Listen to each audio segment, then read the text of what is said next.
Bantam Audio Publishing presents Homecoming, Reclaiming and Championing Your Inner Child, with John Bradshaw.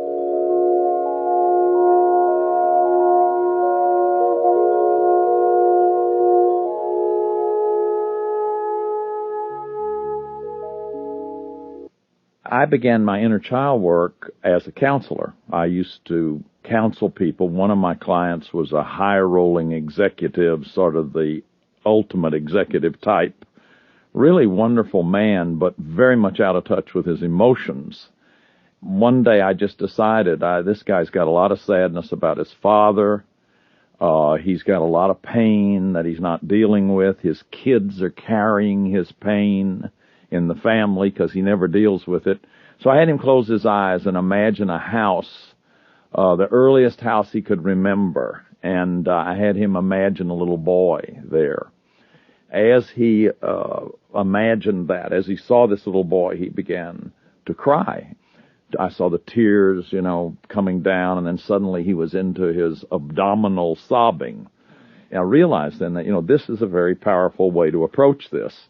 So I went home and I tried the meditation with myself, and I had similar kind of thing. I got into a lot of sadness right away about some issues with my dad. And so I tried it with a lot of other people, and that meditation became the core of homecoming. And I call it homecoming because it's like a return to a part of yourself, or parts of yourself that you just haven't been in touch with. There's some tremendous reasons why the inner child approach is real powerful. I've discovered them over time, reflecting on it. One of them is that in the first three developmental stages of our lives, infancy, toddler, preschool, we are magical. We don't think the same way we think after 7 years old. After 7 years old, we quit believing in Santa Claus, and we become more logical, and we can figure stuff out. Whereas a preschool child is very magical, non-logical, thinks with feelings. So what we're trying to do in inner child work is help people get back in touch with the energy that they had in those first three developmental stages, because very powerful decisions were made, what somebody's called the core material. You made decisions about yourself, your own identity, about what it was to be a man, what it was to be a woman, about your sexual identity. So to go back and directly impact the child, get in touch with the child, is a way to change those decisions and have very dramatic change. And that's one of the things I've seen. Not always, but frequently we see people make very dramatic changes because they're touching the part where that got set up in the first place. So the inner child is the part of us that long ago we couldn't have. We couldn't have our anger. Somebody said, don't you ever raise your voice like that again. Or we couldn't have our sadness because our sadness was not okay. Somebody said, you've cried long enough. I'll give you something to cry about. Or we couldn't have our fear because we were a little boy and somebody shamed us that little boys don't cry. And then our needs. We had to give up a lot of our needs. A lot of us were raised in families. I was a family where I had a young mother raising 3 kids by herself, making 50 cents an hour.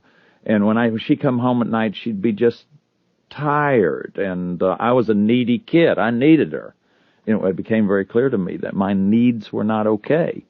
So the inner child represents the energy of our feelings and our needs. It's the part Walt Disney understood very well, that while there's very little adult in a child, there's tons of child in an adult. So we all have this part of us. It's the part that comes out when you meet your friends, when you belly laugh. It's the part that comes out when people are drinking and they act crazy. So we have a part of us that we need to be connected with. It's real important that people understand that we don't want to become a child, but we want to have that part in our life. In the beginning, I call it the wonder child with Carl Jung. It was that wonder child, the child that was curious and resilient and touched and tasted things and wasn't afraid to venture out and risk. As the child begins to be criticized and shamed and punished, then that wonder starts, getting curtailed, and the child becomes wounded. So what I'm going to call the wounded child is the child as shamed, as punished, as spanked, as shut down. So it's real important that we know that we have that part of us. It's one of the most beautiful parts of us as a human being. Now, I'm going to be using some terminology during these tapes and these talks with you that are important. It's important that you understand the words. One of the words that's been real popular is a word called codependency. The first developmental stage of our life is a codependent stage. That is, we look up into our mother's eyes or the mothering person's eyes, and we see ourselves reflected there. Our very identity depends on what's in mama's eyes. So we are perfectly codependent. That is, we're dependent on mother's eyes. Normally, in the normal process of development, a child will separate. The twos are a time when we begin to separate. We say, no, I won't, and start moving away. Then a child begins to develop counterdependency or oppositional bonding in order to have a self, in order to be born. If you don't get to do that, if you don't get these developmental stages met, the needs met properly, then what happens is you grow up to be an adult who's still a child. That's another phrase I'll use, is the adult child. What it feels like to be an adult child is to be an adult, look like an adult, talk like an adult, but have a part of you that's scared, and your voice may crack when you really ask for your own needs or wants. You may feel awkward when you're dealing with your own needs and wants. Like you can do your job real well till it comes to something really personal. So most of us who have adult child issues, that is, our child was wounded, we have intimacy problems. We have problems with closeness because we don't know how to ask for what we want. We don't know how to get our needs met. And these are some things we're going to look at in some of the material we'll deal with together. There's some other terms that I'll use, like acting out and acting in. When a child is traumatized at a certain age, a scene is imprinted on the brain. And if that scene isn't resolved through the ability to talk about it, through the ability to cry, through being able to express anger about it, then that scene gets frozen in there. And later on in life, when you see somebody that looked like, say it was your dad screaming at you, you see somebody that looks like your dad, you go right back into the scene and you may act it out. That is, you may become a victim, a helpless victim like you were then, or you may become the offender to your own children. You may do to your own children, yell at your own children, just like your dad did to you. That's called acting out. There's another kind of thing where we treat ourselves. Let's say you had a very critical mom. You start treating yourself the same way. You criticize yourself all the time. I may use the term source figures because I know that some of you had, you were in orphanages, or you were adopted, or you had step-parents. So what I mean by source figures is, who were the people that taught you about life? Who were your survival people? I'll talk about 12-step programs. These are the programs that are modeled after AA, the great program that's helped just millions of alcoholics. In this program, I'm going to offer you a new way to contact and to reclaim and to nurture this child that really is there within you.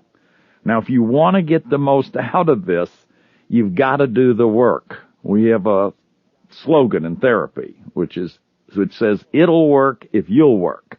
But if you just listen, I hope you enjoy it, but nothing's going to happen. If you want to experience change, it's up to the adult part of you to decide to do the work. And I hope you'll do that right now. I hope you'll decide, I'm going to do this.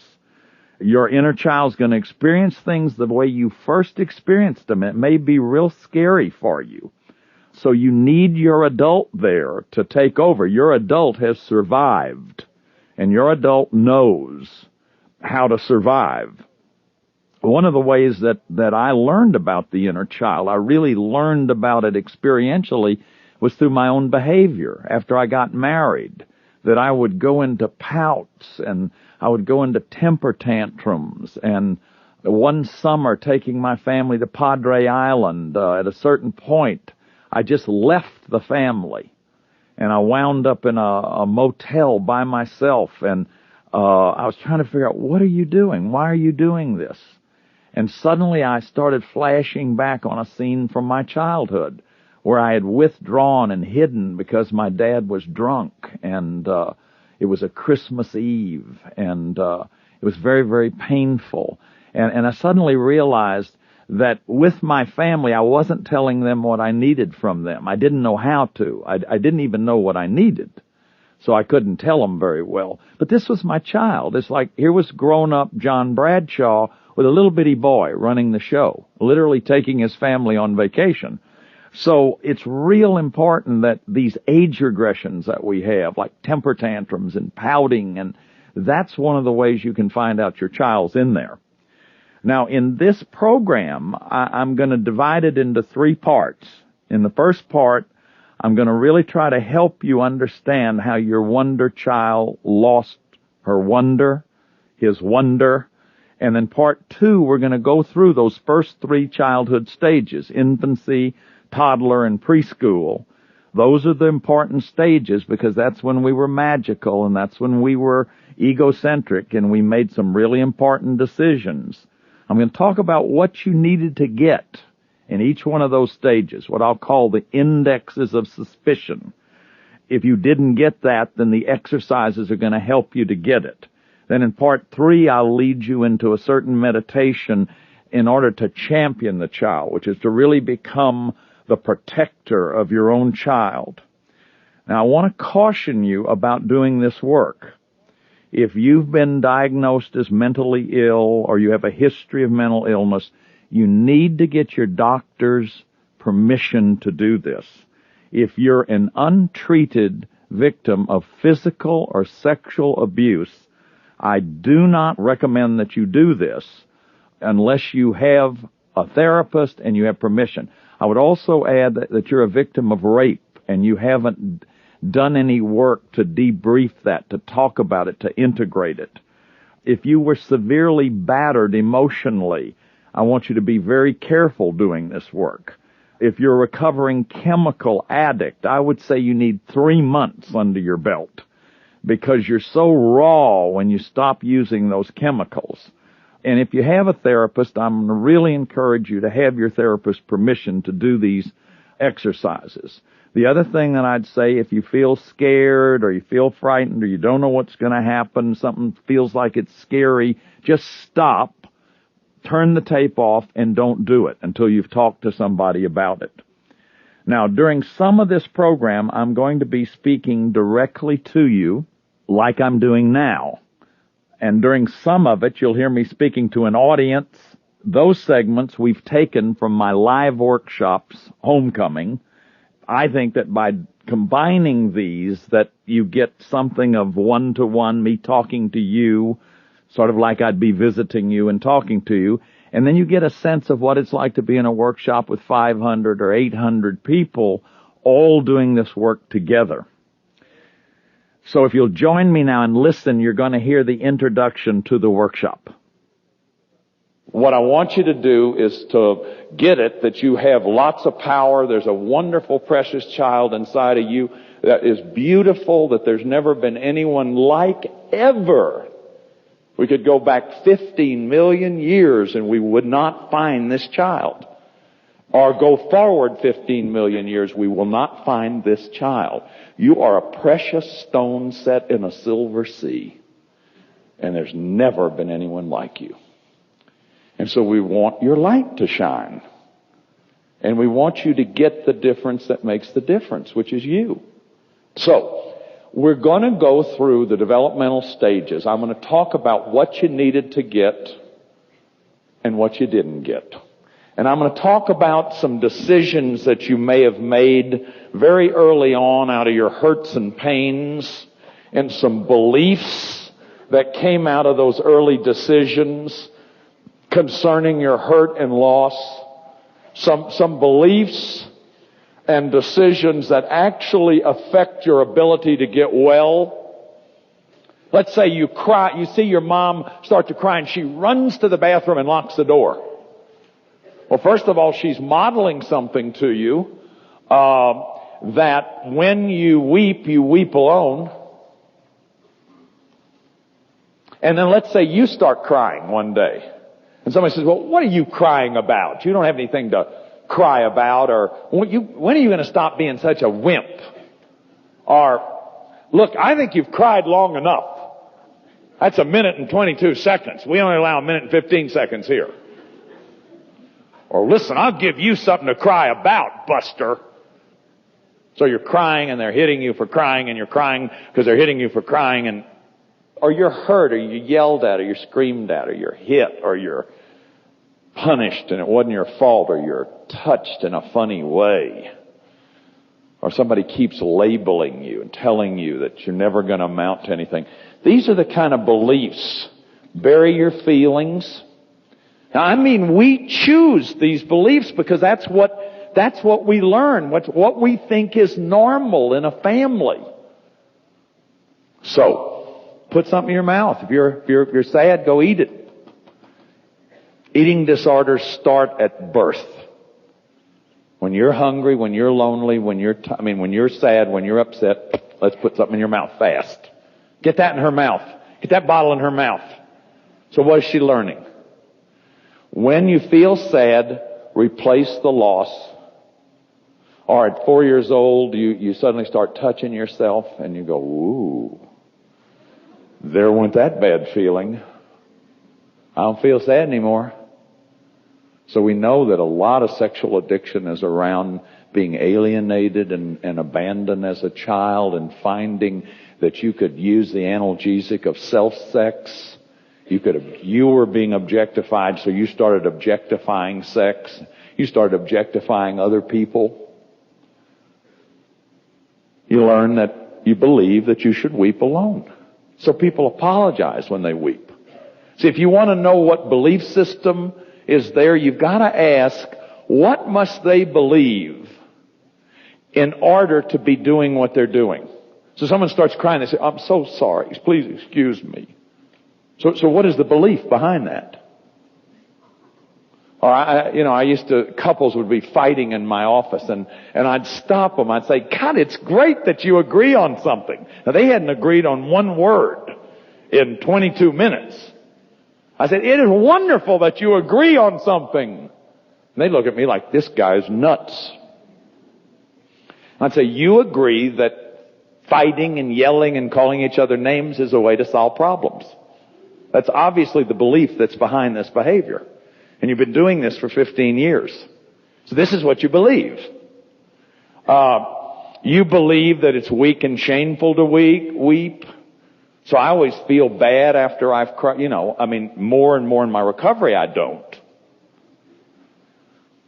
I feel the same way about anger in the beginning. Now I don't. It's healthy to express anger. Just give it time, it'll go away. Time heals all wounds. Not if you don't do something about it. Regret the past, resent the past, spend hours recycling it, then don't trust anymore if you're hurt.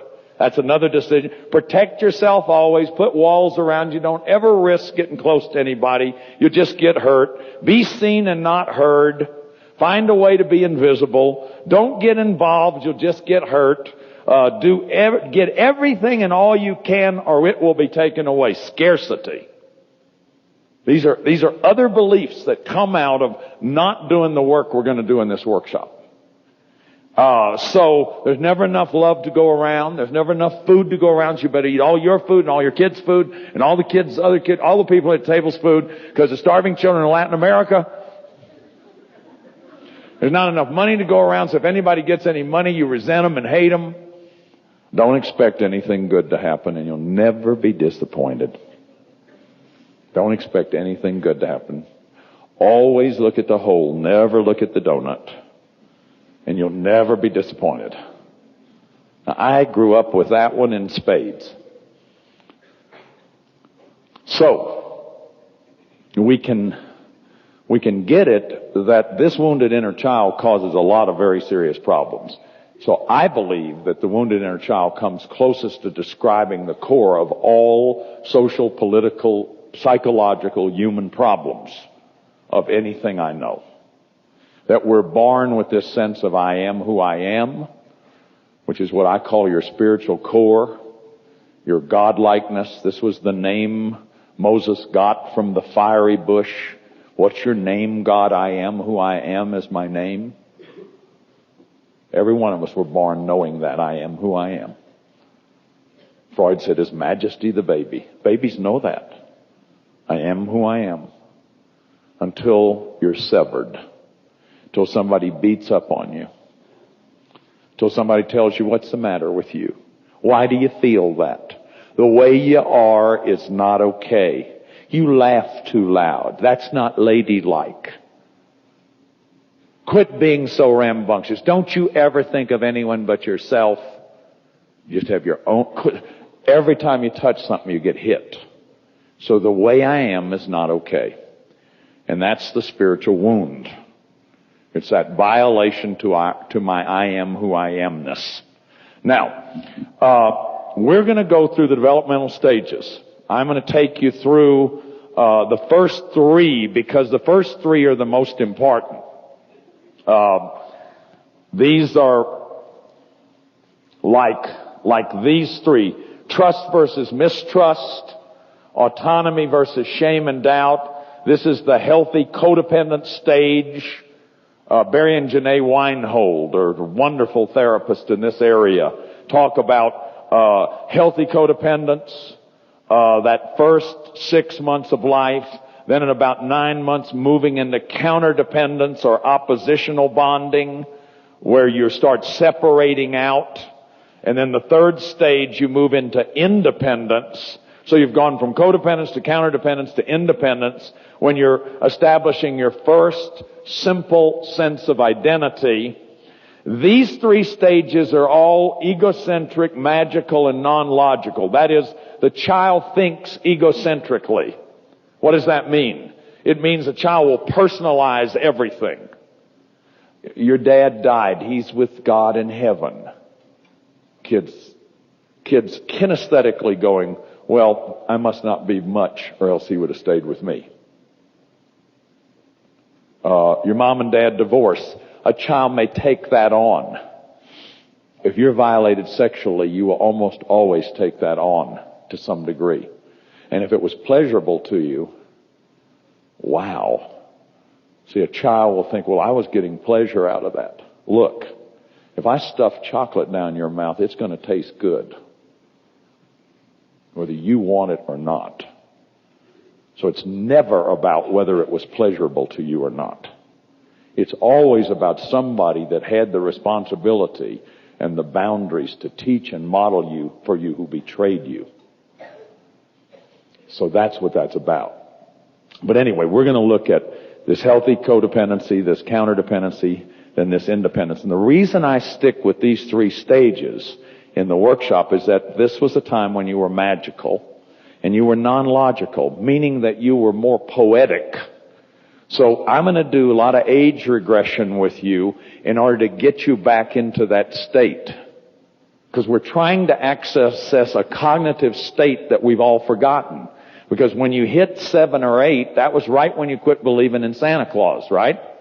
Why? Because you started getting logical. You started figuring out. Well, he's in this store, he's in this store, and then he's this store. You started figuring it out. And as night follows day, at about 7 or 8, kids will quit believing in Santa Claus, or even earlier. Do you understand that? In the laws of Justinian, you punish somebody after age 7. That was considered the age of reason. Now there's another important element of that, is that real full-fledged thinking comes last. Emotion comes first. And if you don't get it that emotion is primary, that the emotional brain develops before the thinking brain, if you keep staying in your head, analyzing and intellectualizing with your therapist, or with yourself, or whoever, you're not gonna get through it. Which is what happened to a whole lot of us. And it happened to me as a counselor. I kept people with me for years because I hadn't done my work. I couldn't have taken them. I couldn't have descended into hell, gone into that painful place. I couldn't let you do it either. You'd come to me 15 years ago. I'm not going to let you stay in your feelings very long. I'm going to reframe it. I'm going to confront you. How long are you going to hold on to that? Because that's what I was taught to do as a counselor. There was no way I could have helped an incest victim 15 years ago, and I probably had 10 women I've counted that I worked with, who I've now talked to and told them what I know now, who, no matter what I did, they were still acting out. They were still recycling their abuse in abusive male relationships. But I didn't understand that I was an incest victim at the time. And that there was no way, since I hadn't done my painful work, that I was about to let them go there. This was a blind spot. And all of you who seek out help have got to know that the people helping you are human. And that we have blind spots. And it's very important for you to learn how to shop for help. How to evaluate help. The kind of help you need. Because we all have blind spots. And to the, I can help you as far as I've gone, and I may even be able to teach you some techniques that will help you if you've gone farther than me. But I can't take you through pain that I've not been willing to do myself, because it's too scary. So when you get to the point of my pain, I'm going to stop you. That's what our parents did. They stopped us from feelings that they had split off. Or they projected their split off feelings on us. And we had to carry them. Like I was set up to be a caretaker as a way to matter, that I'm so busy caretaking for 40 years of my life that I can't know who I am. I'm so outer directed. I'm so dependent on the image I'm making on you, the impression I'm making on you, looking at your face to see if this starving kid can see that you love me, that I don't have any time to know what resources are really in there. Fritz Perls used to say, don't ever, talking to therapists, don't ever believe that your patients, the people that are coming to you, are weak. That is the worst assumption you can make. They are strong. They are just dissipating all their energy on their defenses and in their internal warfare. There's a civil war going on in them. And they are depleting all their resources through their civil war. And that civil war is primarily between their child and their parents. Or those parenting figures that taught them about life and taught them about themselves and gave them a feeling about themselves. So that's where all their energy's going, is on this civil war. If you could just stop and get peace in there. And that's what I'm going to ask you to do. By the end of this workshop, I'm going to ask you to leave that family, to leave all those voices, and to let your adult become the voice that takes care of your child. That adult part of you that's already made it. See, there's a piece of good news here. You already made it. Your worst fear already happened to you a long time ago. Like abandonment. Here we are all terrified of abandonment in relationship. God, that happened when you were a fetus. Geez, that's old history in your life, my life. Engulfment, abandonment. That happened to us a long time ago. We made it. Nobody's dead, are they? Someone in here is dead, come forward. Let's see you. Nobody's dead. We're all alive. We've all made it. Oh yeah, our lives may not be going the way we want them to, but we made it. We're not dead. We got enough to eat, and it's just bare survival, but it's a beginning. We didn't die. See, the child thinks he or she is going to die. If you lose your daddy's love, if you lose your mama's love, if you don't follow their rules, you're going to be cast into hell and die. So it's real important that we come out of this knowing that we really have the power. Now we're ready to do the exercise on infancy. We've looked at our index of suspicion, whether you got your infancy needs met or not. And now I want to take you into the experience so that you can reclaim your infant child self. In order to do this, it's important for you to find a place where you can be quiet and not be disturbed. Take the phone off the hook. And that while you're doing the exercise, you stay very quiet and comfortable. Scratch your nose. If you have to scratch your nose, it's okay. If you have to wiggle around, it's okay. The important thing is to be comfortable. Now I'm going to begin by asking you to focus on your breathing. Just for a few minutes. If you feel okay with it, close your eyes and just be aware of breathing. Just notice what happens in your body when you breathe.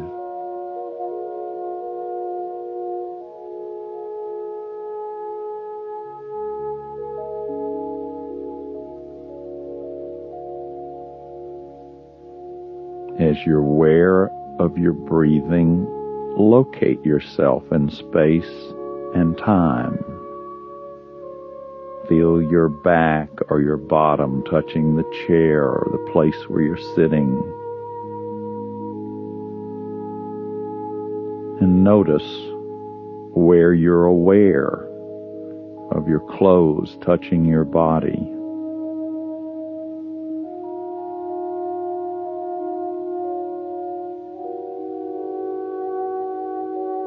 Hear as many different sounds as you can hear around you.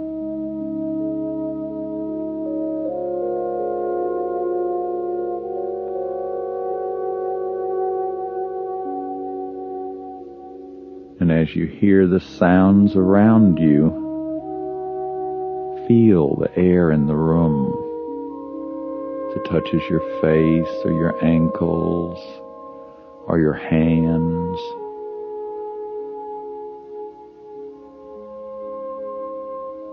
And as you feel the air, just remember that just for now, there's no place you have to go. There's nothing you have to do. You can just be here now. You can just be here now and once again be aware of your breathing. Be aware of how the air feels as you breathe it in and as you breathe it out.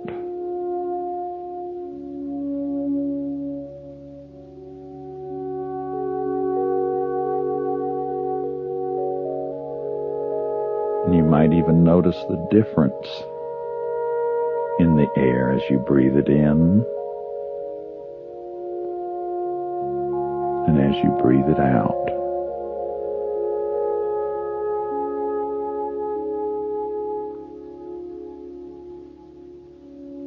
You may have thoughts interrupting. You may have self-talk. You can just notice what you're saying to yourself. You can just imagine your thoughts appearing on a screen, like on a TV screen during a program announcing heavy rains approaching. It's okay. Just notice your thoughts. Just allow them to be.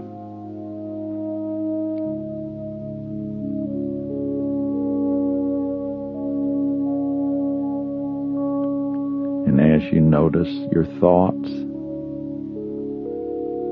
you can hold on to as much of your consciousness as you want to, or you can let go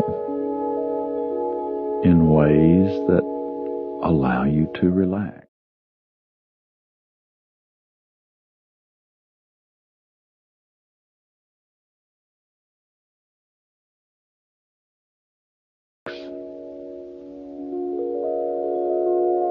you really know how much to hold on and how much to let go. You learned to hold on and to let go when you were a child, when you were an infant. You learned to breathe in and hold it long enough to bring the oxygen to all your blood cells. And then you learn to let go and breathe the air out. You learn to nurse at your mother's breast or on the bottle. You let go as you tasted the warm milk. You soon learn to hold on to your own bottle. And you learn to let go. You learn to let go when you were ready to lie back down. You learned how to hold on to the side of your baby bed. So you really know how much to hold on and how much to let go.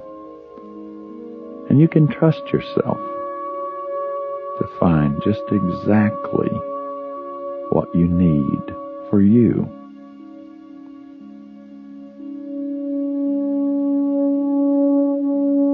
You may be feeling a kind of relaxation now. It may come in the form of heaviness in your eyelids or in your muscles.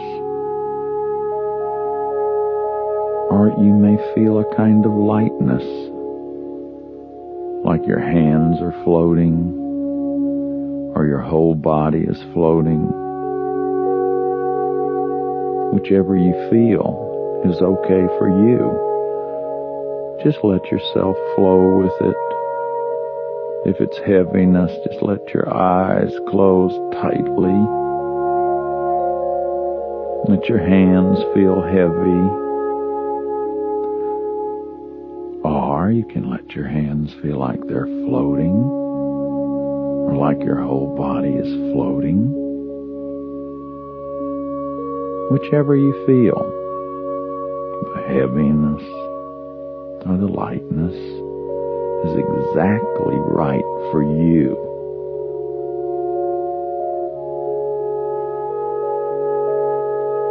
And as you experience that, you're ready to remember some childhood memories, maybe your first days at school, or a little friend that you had in the early days of your life, somebody that you played with every day. You may remember a teacher or somebody in your neighborhood or a house that you lived in before you went to school. You even remember the color of the house. Was it in the city or in the country? Was it a house or an apartment or a trailer? Can you see a room in that house? Or the dinner table, the place where the family assembled to eat their meals together? Just imagine you were taking a stroll around that house.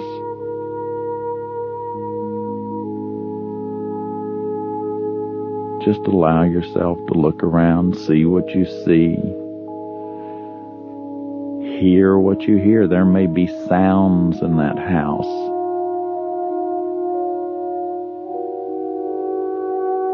What does it feel like? What does it feel like to be in that house?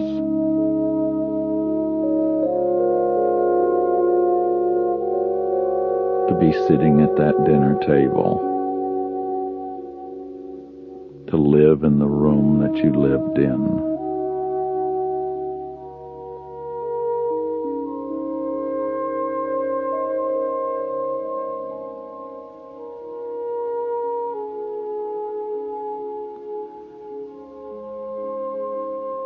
as you feel the feelings, as you get a sense of those earliest days, you're going to have to imagine now, because you probably don't remember the room you slept in after you were born.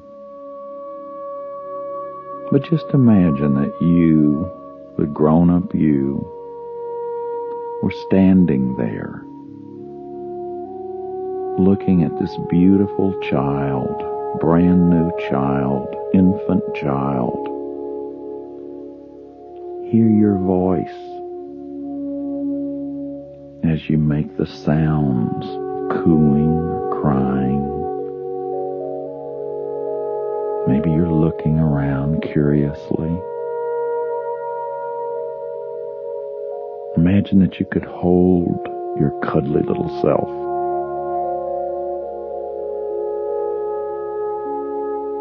But you were standing there as a wise and gentle person, maybe a wizard. I love wizards.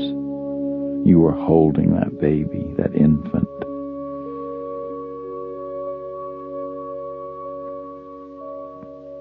Who else is there in the room with you?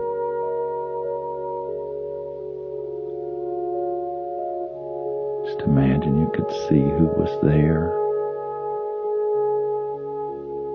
Your mother's face.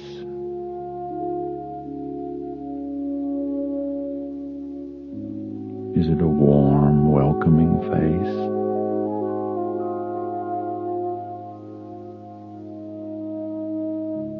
What do you feel when you look at her face?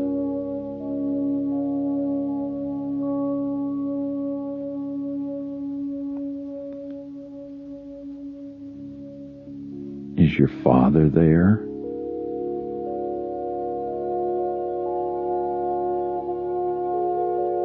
Who else is there?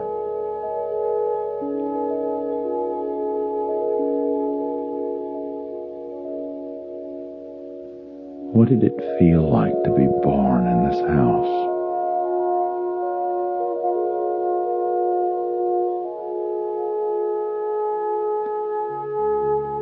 Just imagine for a moment that you could be that little infant looking out of your brand new eyes at a brand new world. Feel the presence there of your grown-up self who loves you, and hear them saying to you very tenderly, "Welcome to the world. I've been waiting for you. I'm so glad you're here. I've made a very special place for you to live. And you know, I love you just the way you are. And I will not leave you no matter what. I will not leave you. Your needs are okay with me, and I will give you all the time you need to get your needs met. I'm prepared to take care of you.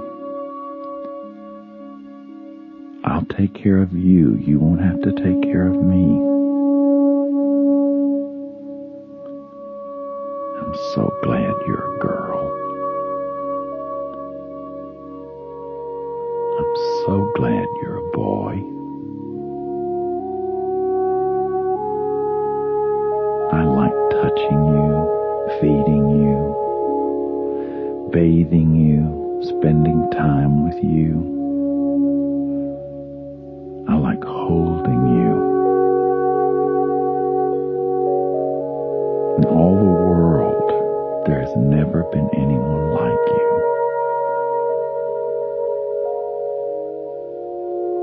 I love you just the way you are.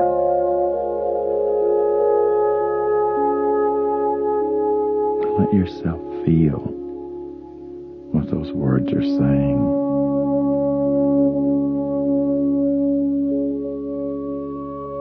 And be your grown-up self again, looking at that infant and that scene.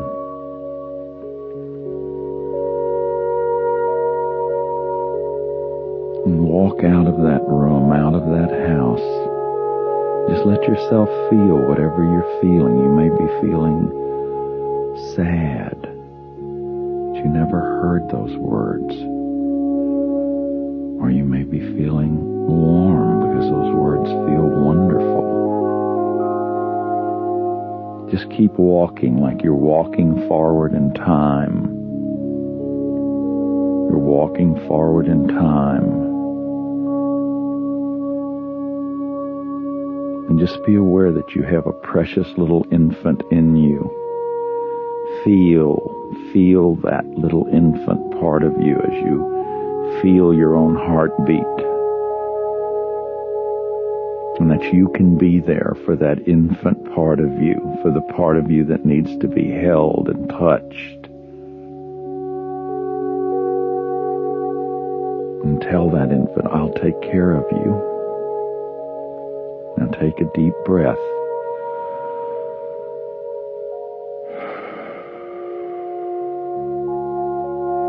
Just gently wiggle your fingers and your toes. Feel the chair that you're sitting in.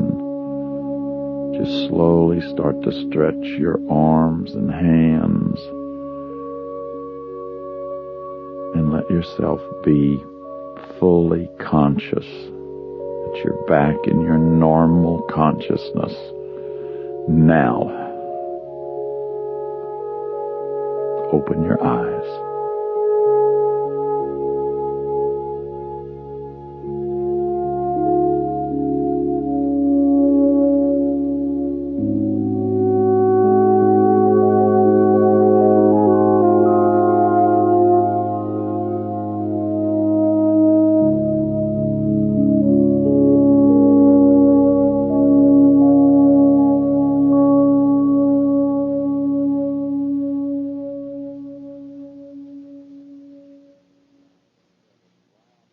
If you found you had a lot of sadness and discharge, it may mean that you truly did not get your infancy needs met.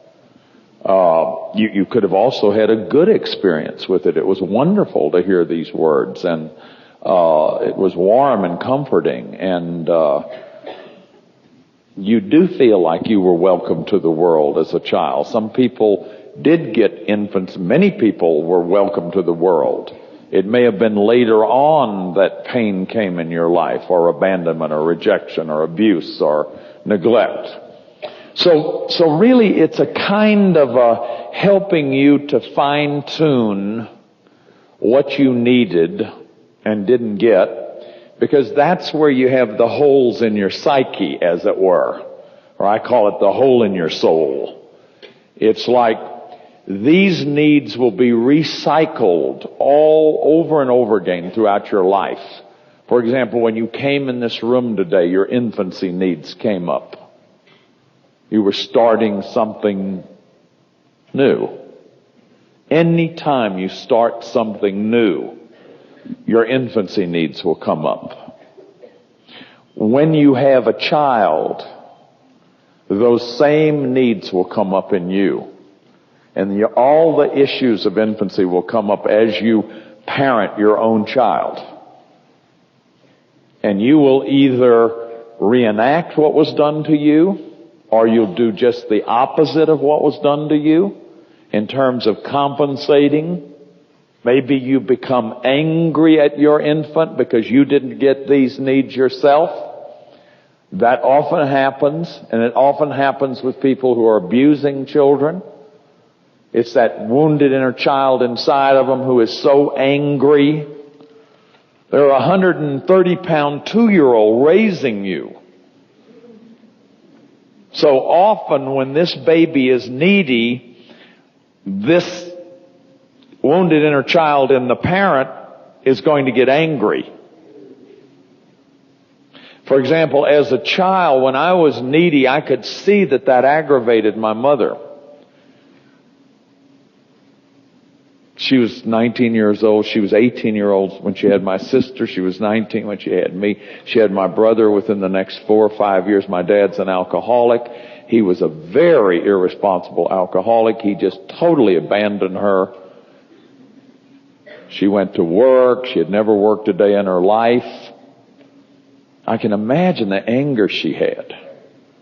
So when I cried and was needy, and children have this ability to know the face of their mother or mothering person, whoever that survival figure is, and the second I could see on that face my needs are aggravating her, guess what?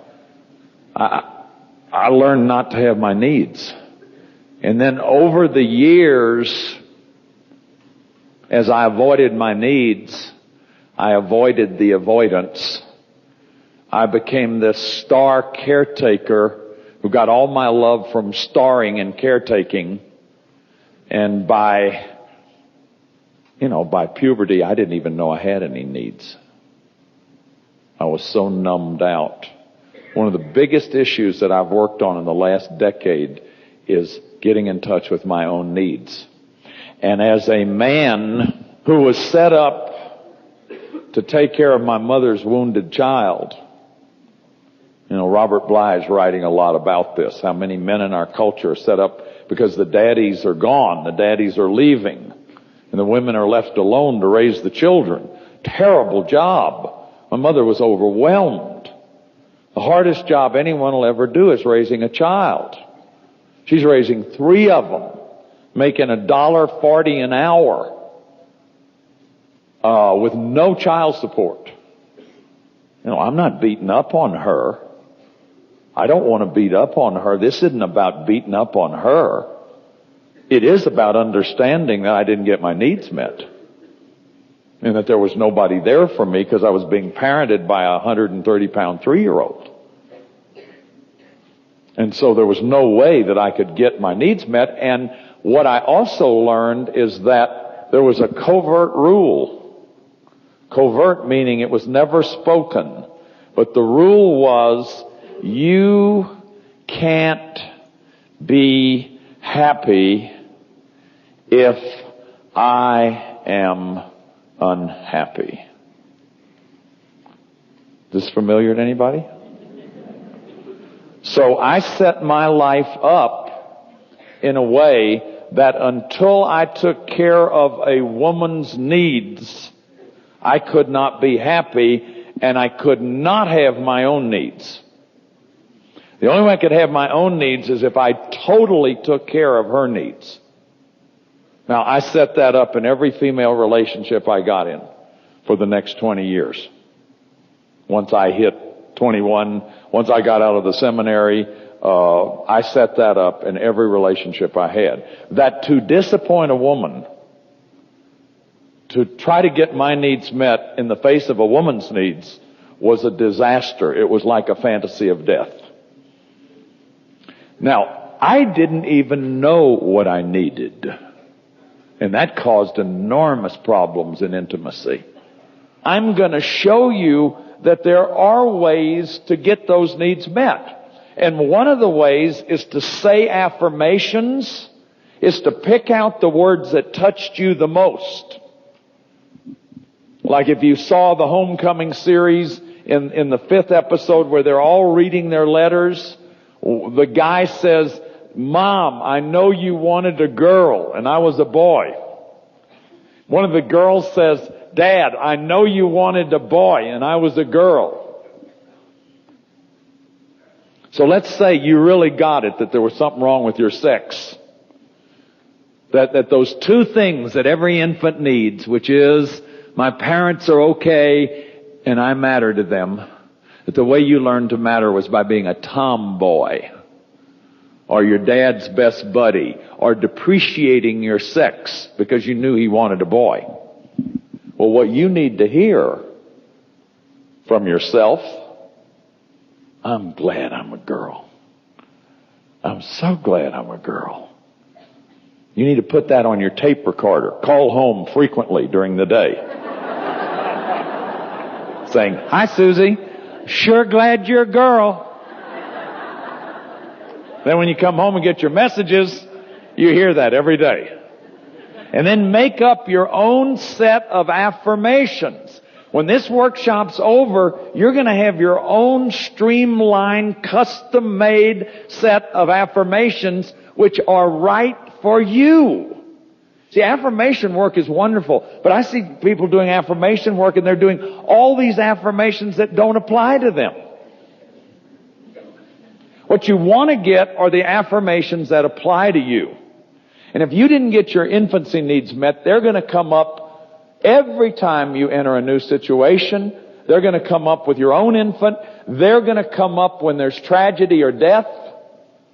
Because when there's tragedy or death, you go right back into these earliest stages.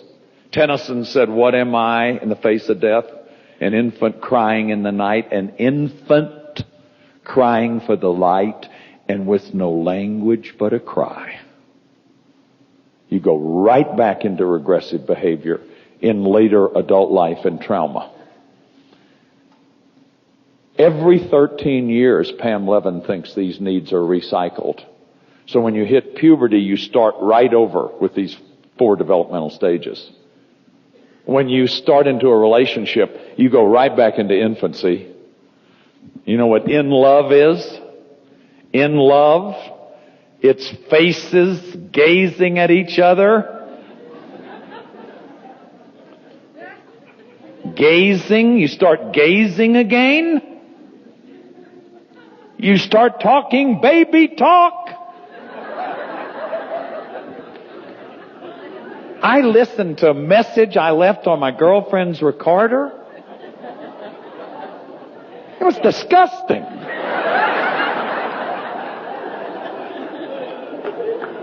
This is Sweetie Pie calling. God. Can't believe I said this stuff. When you're in love with somebody, whoa, you're out of your gourd.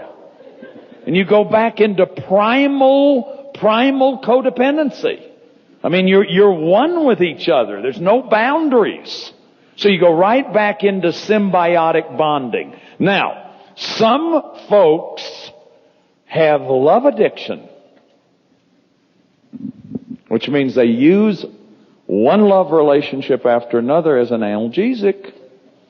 And it's a very serious problem. Probably didn't get their infancy needs met. And that's the way they're working that out. Because it's the most exhilarating feeling in the world to be in love with somebody. I mean, it's oceanic. It's always erotic. Gorski says you go back into the primal dust and the Big Bang when you have sex. Not a bad description. In love, symbiotic bonding.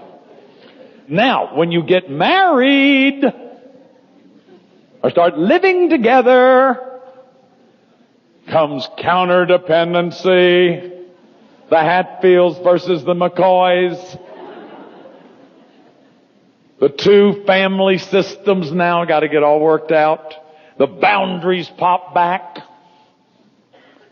And that's all got to be worked out. And we're going to talk about that this afternoon. That's the toddler stage. But do you get it that you recycle these all through your life?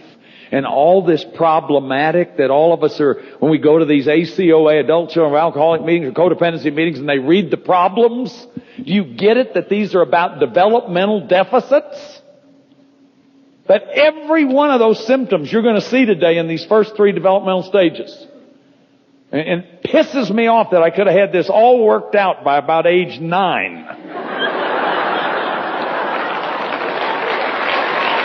You know, here I am in my 50s working it out. Well, okay. It's never too late. Now, it's never too late to work it out. And that's the sense I make of it's never too late to have a happy childhood. It is too late to go back and be a child, but it's never too late to start working it out.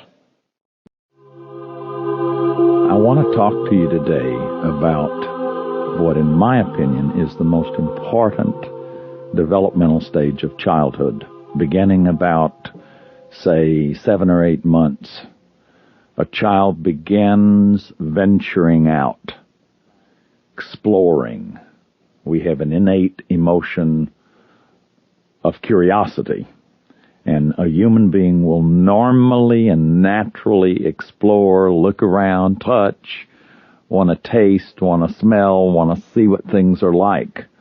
And so little children begin to do that. It's called the exploratory stage, and it goes to about 18 months. During this stage, a child learns to stand on their own feet. And there's something very symbolic about that, standing on your own feet, that you're becoming a person now. So at about 18 months, there's a second part of this second stage, what I'm going to call toddlerhood. There's a second stage that usually is indicated by words like, no, I won't. You can't make me. I don't want to hold hands. I don't want to do this. I don't want to do that. Or, mine, it's mine. The child starts saying, it's mine. Can I see your rabbit? It's mine. In my generation, these words were looked on as the evidence that there was bad will, that a child was now expressing the innate depravity of original sin, if you come from that religious model, or just a kind of a willfulness. And in the patriarchal system that I grew up in, willfulness is just not allowed. Patriarchs do not like willful children, and I think that, you can check this out for yourself, but most of us have been raised in systems that don't like willful children. Children are developing willpower as a way to separate and individuate. So this stage is often called second birth or psychological birth. So we've been born physically, but now we need to be born psychologically. So this is a stage of boundary setting. This is a stage where it's very, very important what mom and dad are modeling.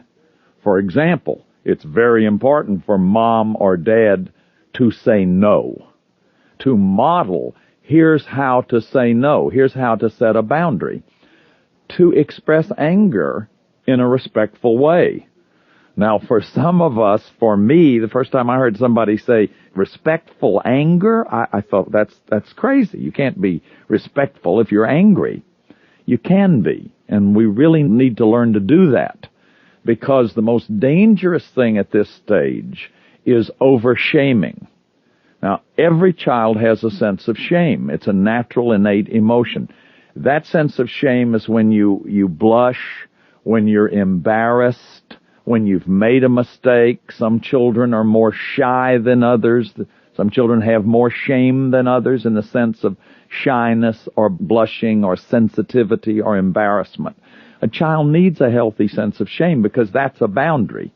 Healthy shame says, I have limits. I'm not God. I make mistakes. I need help. You need a sense of that. But you don't need to be ashamed, which is to feel like somehow there's something wrong with me, that I'm flawed or defective. So in this budding autonomy, the child becoming themselves, it's very, very difficult, and it's very hard to be a parent. This is where you really begin to know that it's difficult to be a parent, and you have to be prepared for this. And a lot of our parents weren't. They were 16 and 17 and 19 years old without any training. They did the best they could, but they just weren't prepared for it. So it's very important that we understand what's happening with the child, that no should be celebrated, like we celebrate the first step and we celebrate the first word they say. When they say no, they're becoming a person. I mean, here's this little bitty person looking up at this giant saying, no, I won't. It's mine. So it's very important that that be honored in some way. A child has a natural sense of shame. Therefore, it needs to be nurtured but not intensified. The way that children begin to feel what I call toxic shame is when it's not okay to be yourself. So you have a feeling of anger and someone says, don't you ever have that feeling again. Well, what can a child conclude from that? There must be something wrong with me. Daddy can be angry, mama can be angry, But if I'm angry, there's something wrong with it. Or in my system, I was taught that anger was one of the 7 deadly sins, and it was well-meaning, and there are behaviors that people do when they're angry that are certainly evil and violating. But the feeling of anger is an emotion of strength. We need anger in order to have a boundary. And that's the most important thing about toddlerhood, and almost all of us lost our anger. When people argue with me about most families having some dysfunction, I ask them, were you able at 4 years old to sit at the dinner table and look at your father and say, just a moment, Father, I'm angry? And most everybody laughs, because none of us were allowed to do that. If you take away anger, you take away a person's boundary, their strength. You become a doormat and a people pleaser. So the taking away of anger is one of the great wounds culturally that we're all carrying. And without our anger, then we become passive-aggressive. We get what we want in sneaky ways, or we become a rebel. At 2 years old, kids either conform or they rebel. The problem with rebellion is that some people are still doing it 40 years later. Now, there's some questions that I've made up that kind of give you an index of suspicion to see whether you got your needs met or not here. Just see how you do with these questions. Just answer yes or no. Do you have trouble knowing what you want? Are you afraid to explore when you go to a new place?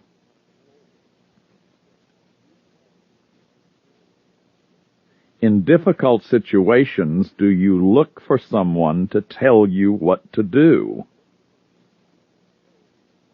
If someone gives you a suggestion, do you feel like you ought to follow it? Do you have trouble being spontaneous? In other words, do you need a few drinks before you'll sing or dance or...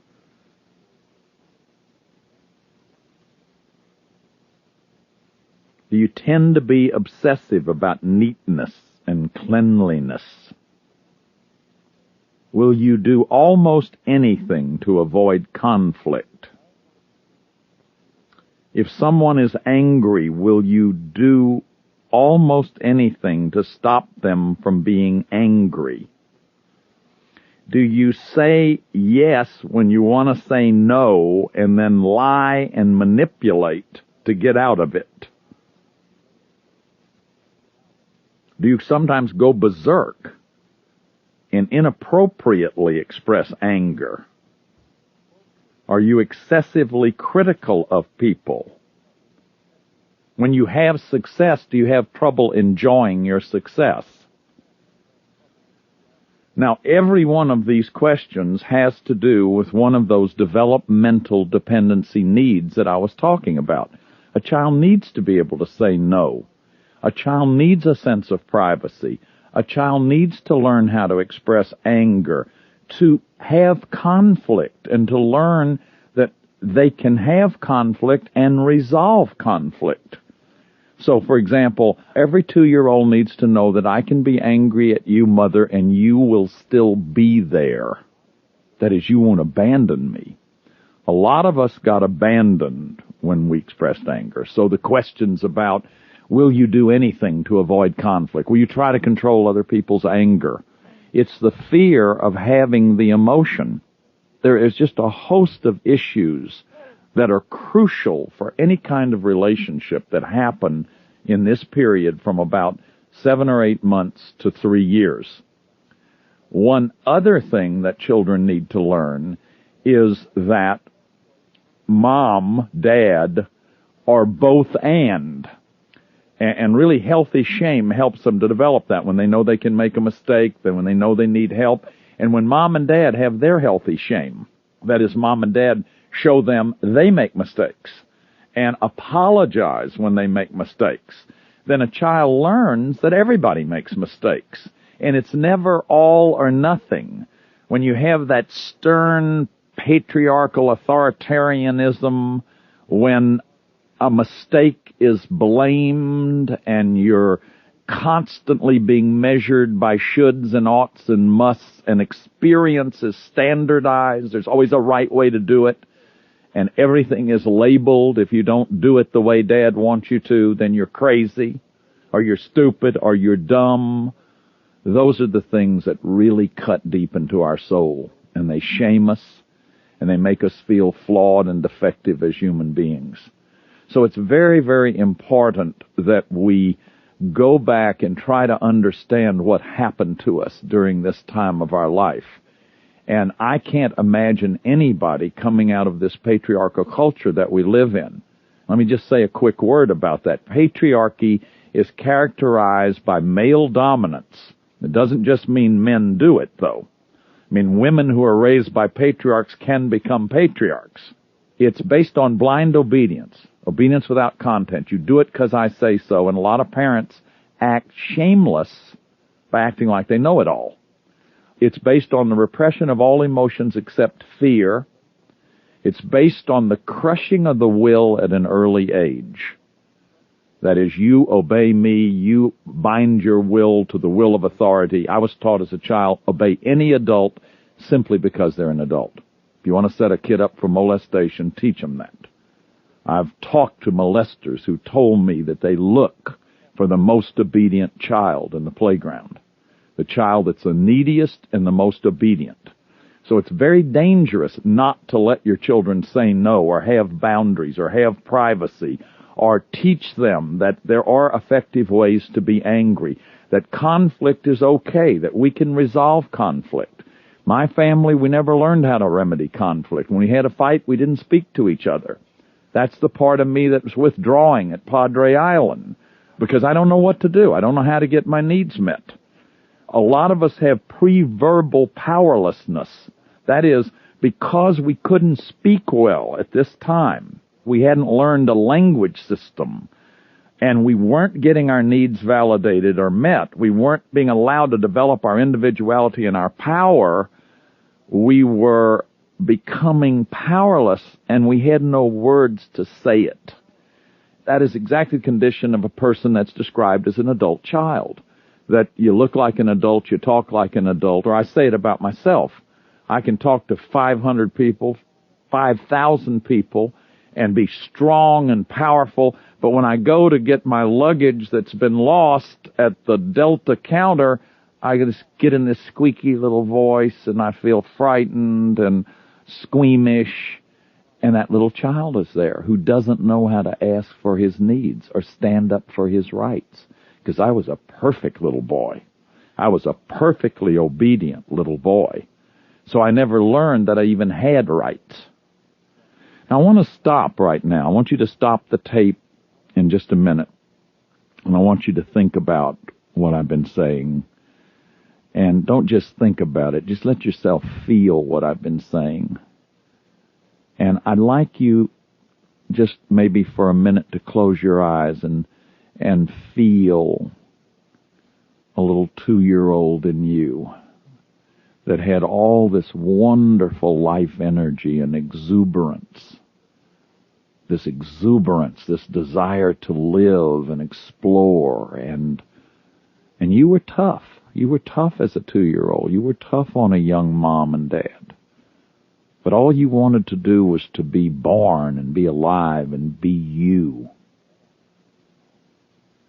And very, very early on, somebody was spanking you, yelling at you, calling you names, telling you that what you felt wasn't okay, that there was something wrong with you.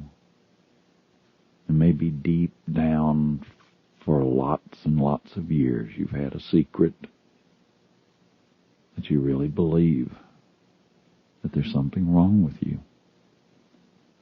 Some deep, inherent flaw you've been hiding so that no one would ever know. Or you think that if you got too close to somebody, they'd find out that you're really not what you look like. Can you feel a little child inside of yourself who's confused by that? Who's sad, angry, frightened.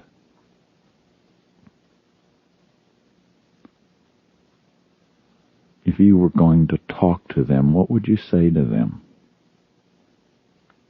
Your sadness had tears. Your tears had words. If your anger had words, if your fear had words, what would you say? I want you to stop the tape and write that little 2-year-old a letter. Dear little John, dear little Mary, dear little Cindy, dear little Susie. Here's what I want to say to you. Go ahead and do that now.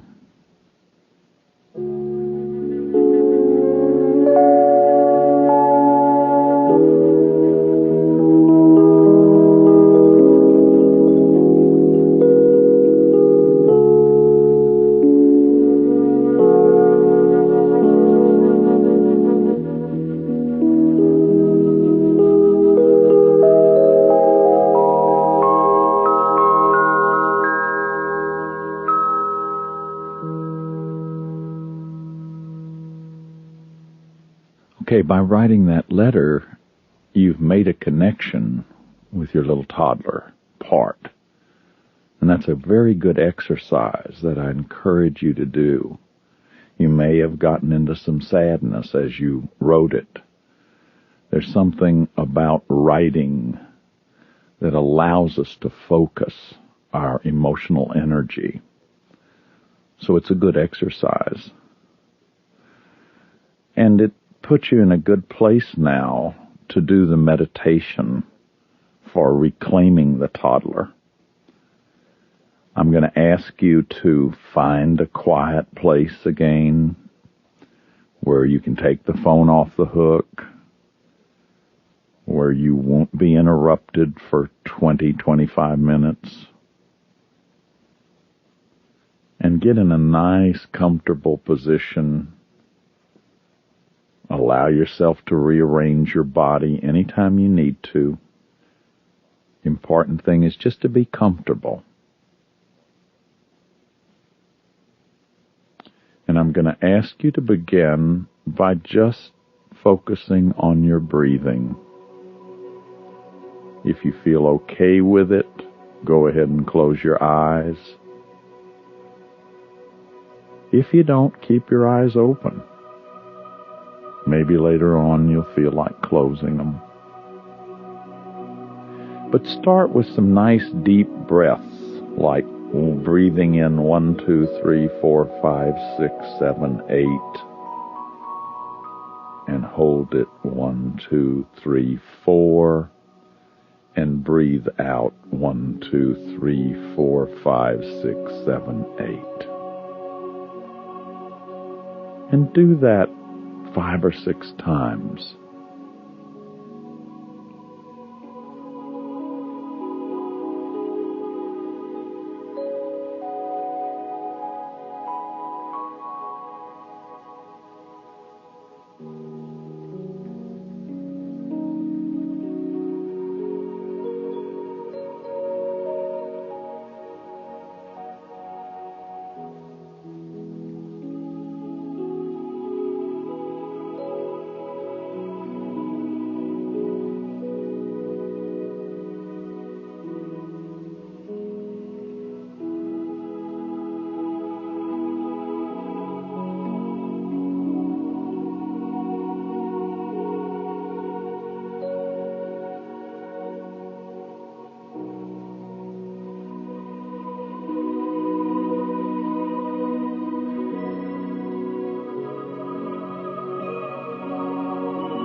And now just go to your normal breathing.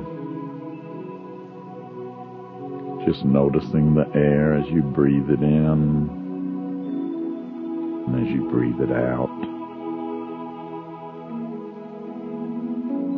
When we grow up in families where there's lots of conflict, Lots of scolding, lots of punishment, lots of name-calling, lots of control. We develop patterns of shallow breathing. Sometimes we learn to hold our breath and tighten our muscles so we don't have to feel what's going on around us. We numb out our bodies. So it's real important to breathe deeply and really become conscious of your breathing. Noticing how you breathe in and how you breathe out. Noticing what's happening in your body when you breathe in and when you breathe out.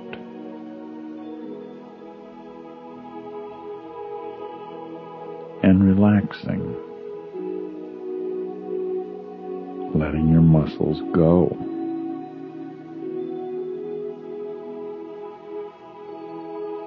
Letting go. You really know how to let go, and you really know how to relax. You know what it is to lay out in the sun on a warm, sunny day, or to take a warm bath, maybe a hot tub, or just to float in the ocean, float on a lake, float in a swimming pool, or just those times when you were very concentrated, you were reading a book, maybe a novel that you liked, or watching a show, a movie, or a TV show. You were totally absorbed. It seemed like a minute had passed when really an hour had passed. So you really know. You really know how to become absorbed, how to concentrate.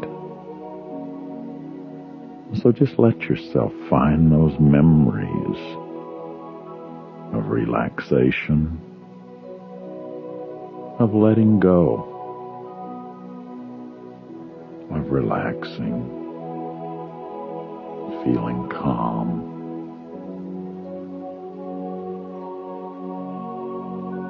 And as you do that, just feel the way you're connected to the chair or the floor or whatever you're connected to, the contact that you make.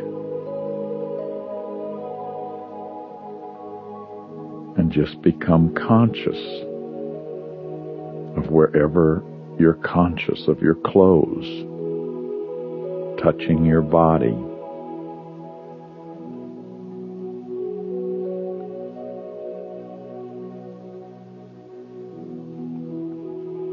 And as you're conscious of your clothes, become conscious of the room, the air around you.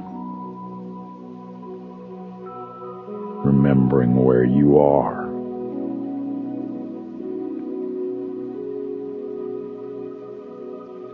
And as you become conscious of the air around you, be conscious of the sounds. Hear as many sounds as you can hear around you.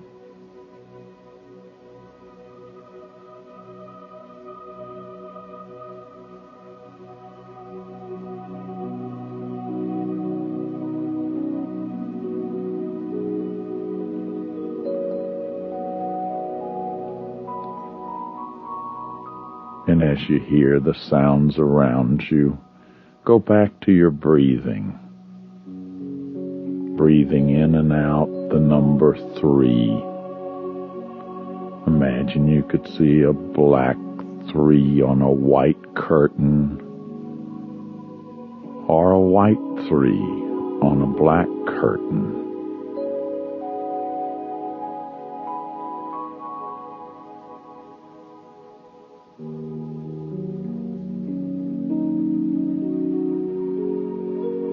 And as you see the number 3, or you can even finger paint it in your mind's eye, or hear it, the word 3,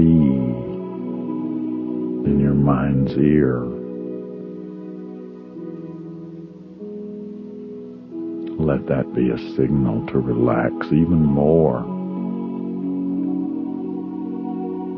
Even more. And then breathe in and out the number 2. Going just a little deeper. Letting go just a little more. Finding that place of balance. You found it long ago when you were a child, playing with your toys. You knew how to pick them up, hold on to them. You knew how to let them go when you put them down. You knew how to walk, you learned how, and you had to hold on. You had to hold on to the chair, to the wall. And then you tried letting go and risked walking a space. Maybe you fell down. And you had to hold on again and let go. And you learned to swing on swings. Push back, hold on, let go. Feel the air blow in your face. Maybe you climbed up a sliding board and then pushed and let go. Or held on to the merry-go-round. Or rode your little tricycle. So you really know just how much to hold on and how much to let go. And now see the number 1 as you breathe in and out, the number 1. And just let that take you to the appropriate place of holding on and letting go. And as you see that number 1, just imagine that becomes a door. That you could open that door and walk into a hallway and begin walking down that hallway back in time. And at the end of the hallway there was a room that you could walk into and sit down. Make it a beautiful room any way you want it to be, with the colors you like, kind of floor you like, wood or tile or whatever you like. Put flowers in your room, the smells you like, and the kind of furniture you like. And just find a comfortable chair and sit there and imagine you got a great big TV screen. You could look on that screen and you could see scenes from your childhood going back to a playground, to a park, maybe to a sandbox where you see a little child playing. Just imagine you could walk into that scene. You could walk into that scene and see that little child. Really take a look at them. They barefooted. What are they wearing?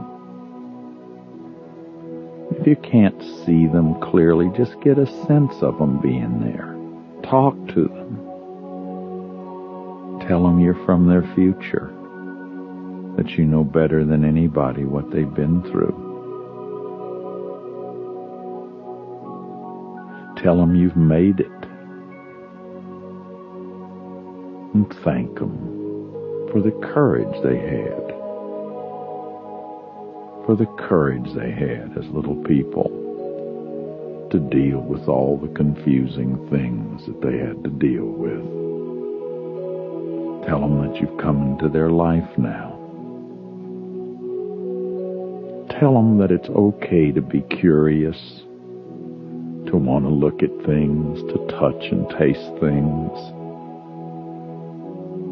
and that you're going to be in their life now and make it safe for them to do that.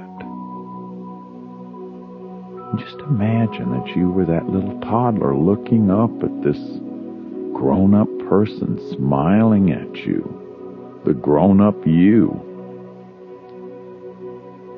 You could see your own face, your own grown-up face.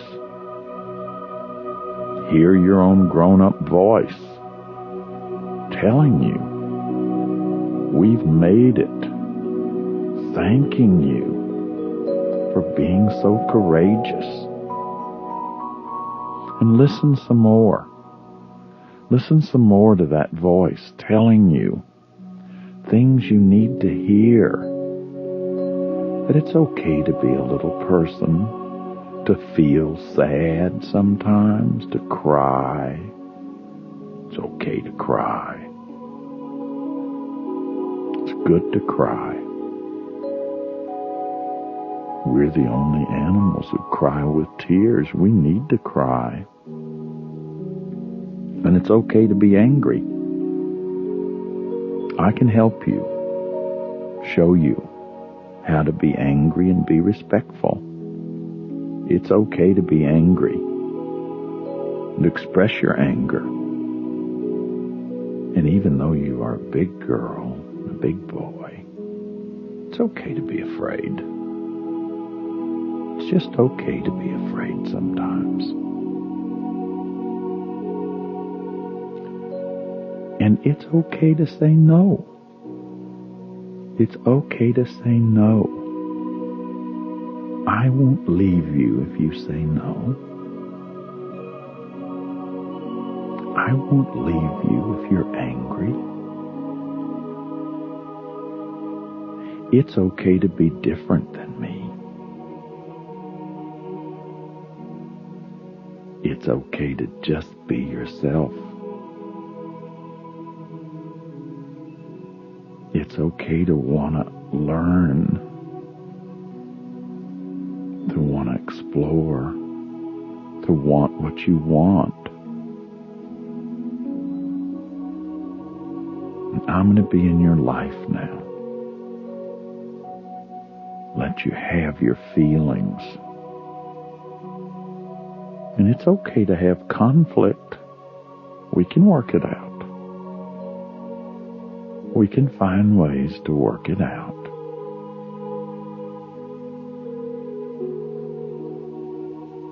And if you feel like it, I'd like a hug.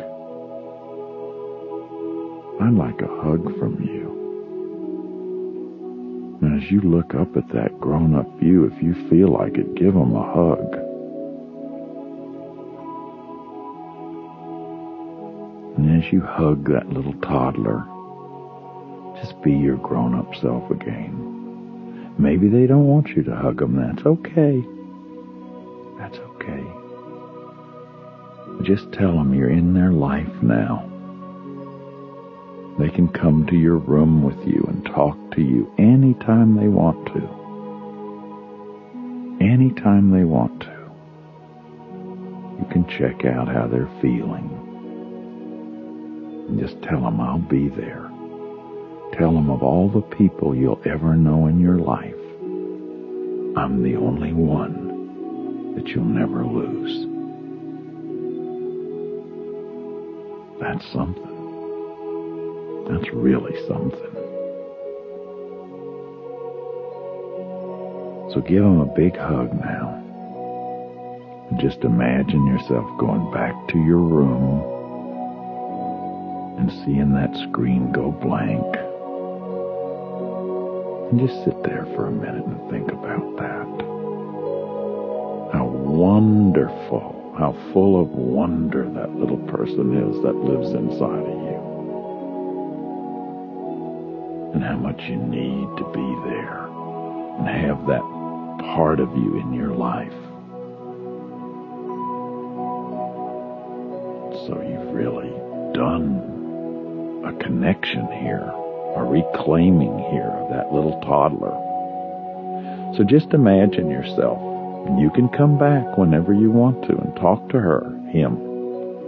Imagine yourself getting up and walking out of your room, down that hallway, back through the door, and look back as you walk through the door and see the number 1. As you look at the number 1, if you take a nice deep breath,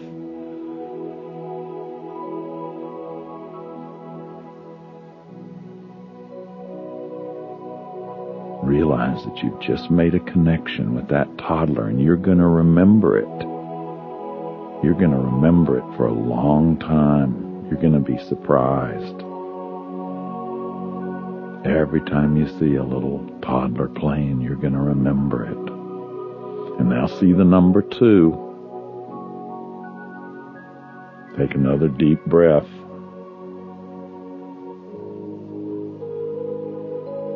Just gently move your fingers and your toes and feel your life coming back. And the number 3. See the number 3. And when you're ready, just slowly open your eyes.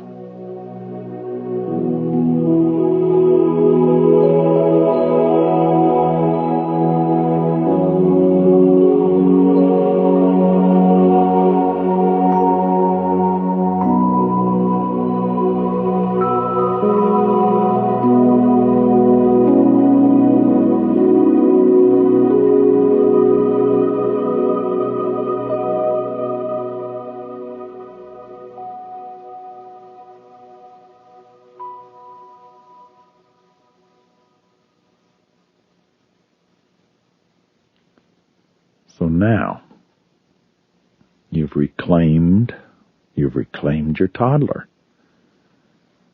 And if you remember when we talked about the infant, I talked about these stages being recycled all through our life.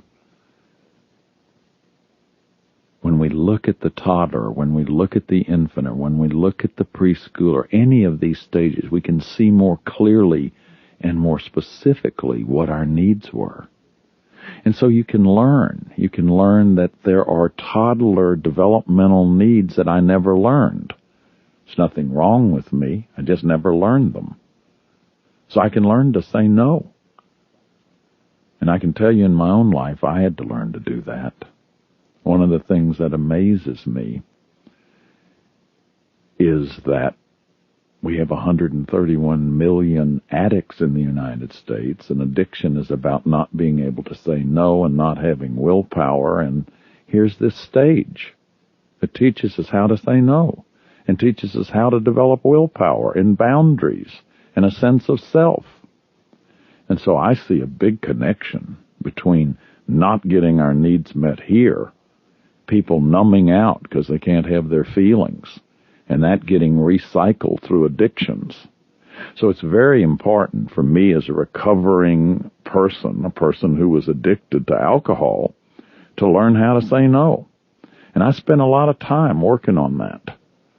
I practiced saying no, and I wrote out little scripts, and I had a friend that I practiced it with.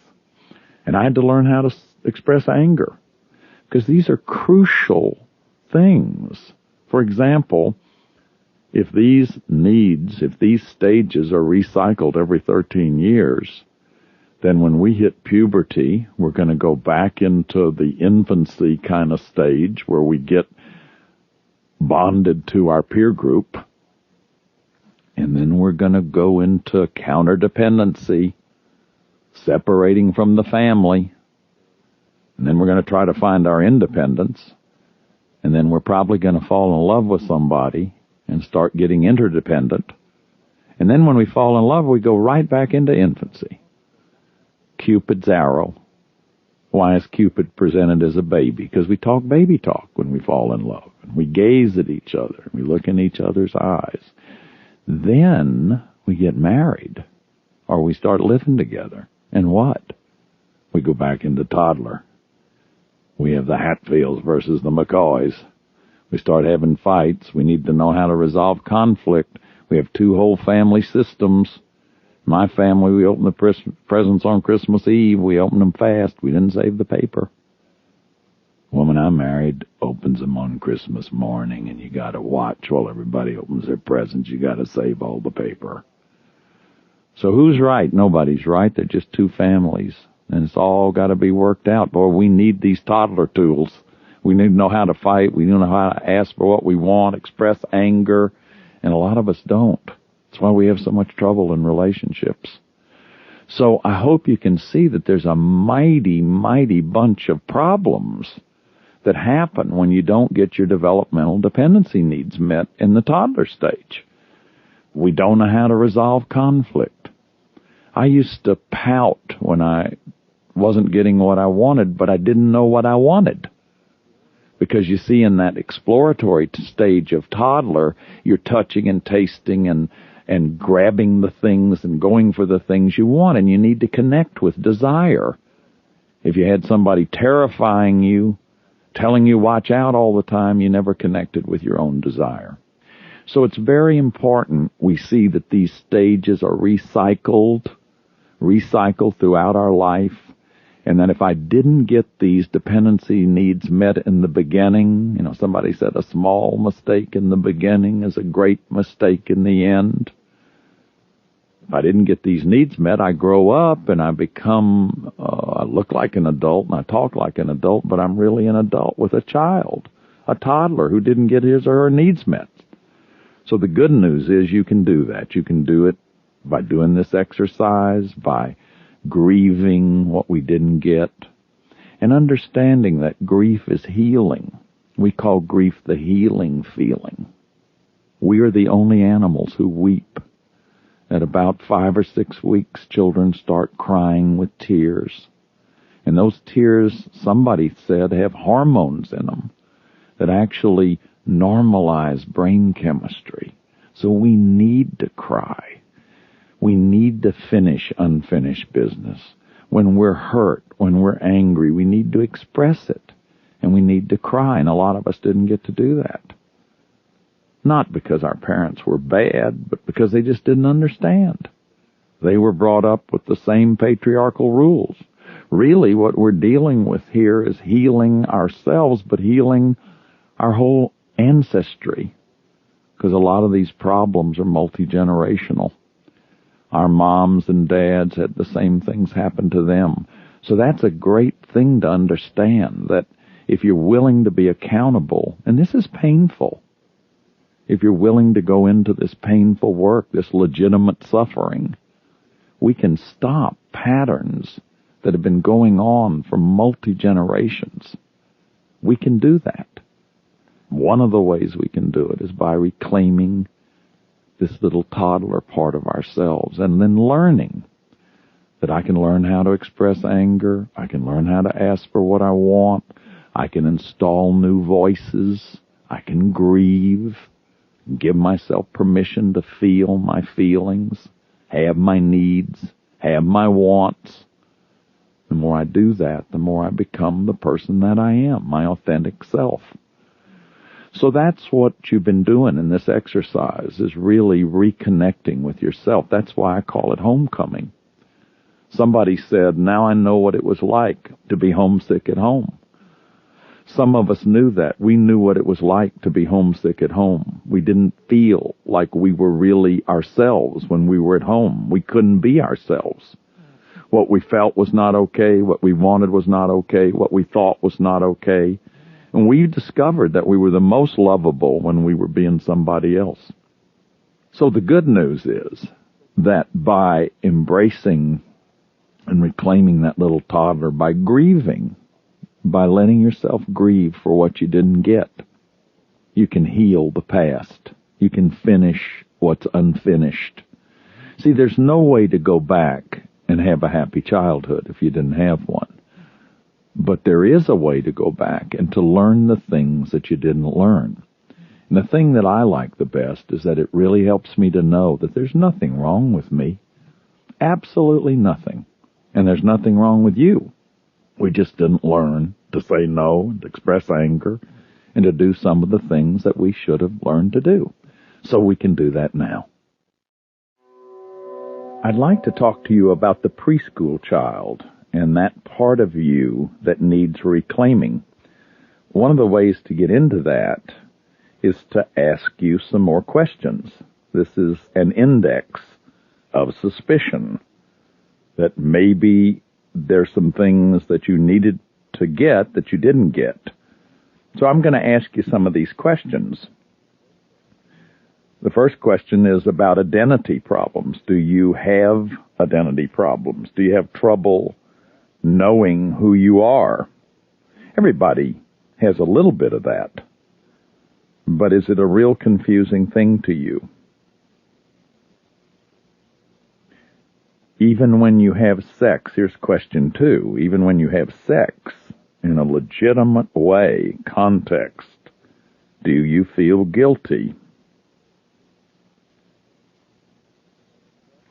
Do you have trouble identifying what you're feeling at any given moment? Do you try to control your feelings and the feelings of people around you?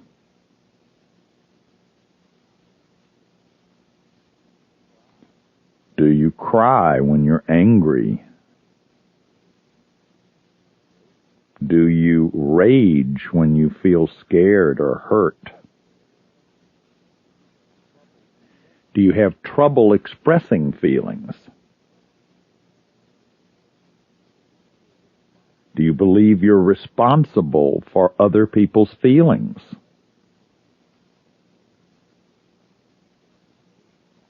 That you made someone unhappy?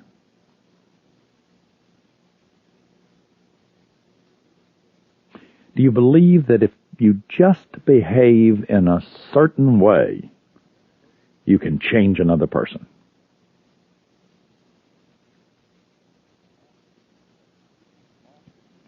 Do you often accept confusing messages and inconsistent communication without asking for clarification?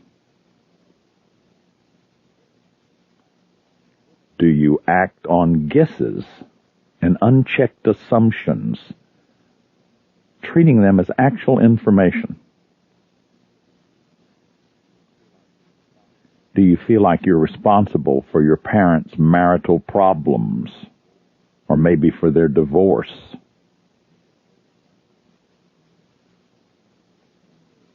Do you continually try to get your parents' love?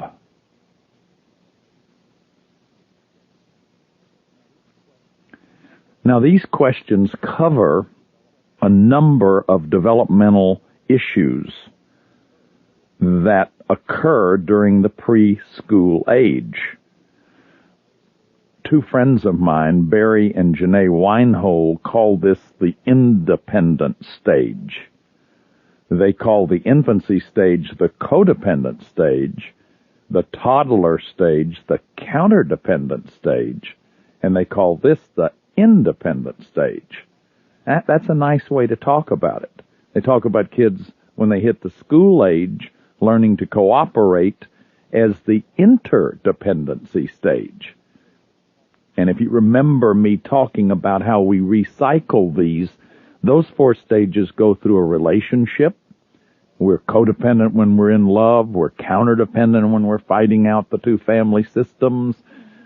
We have to find our own independence, and if we stay together through all of that, we become interdependent and co-creative and synergistic.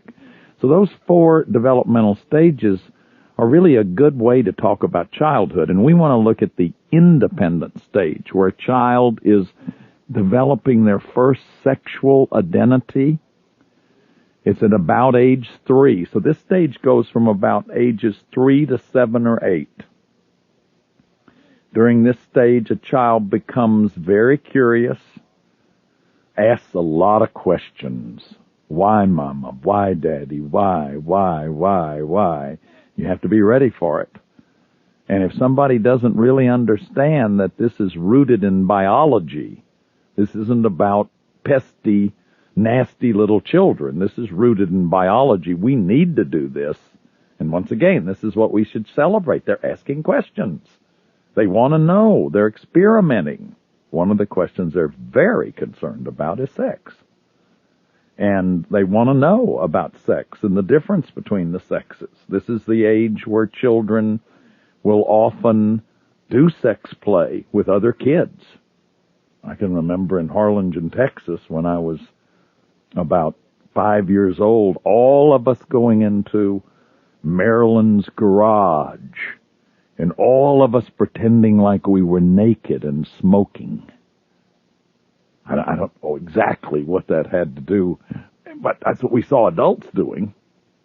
We didn't actually get naked, but I can remember thinking how bad I was, because we had all been in there pretending like we were naked. So this is very normal for children at this age. Imagination comes in. Dreaming and remembering dreams comes in at this age.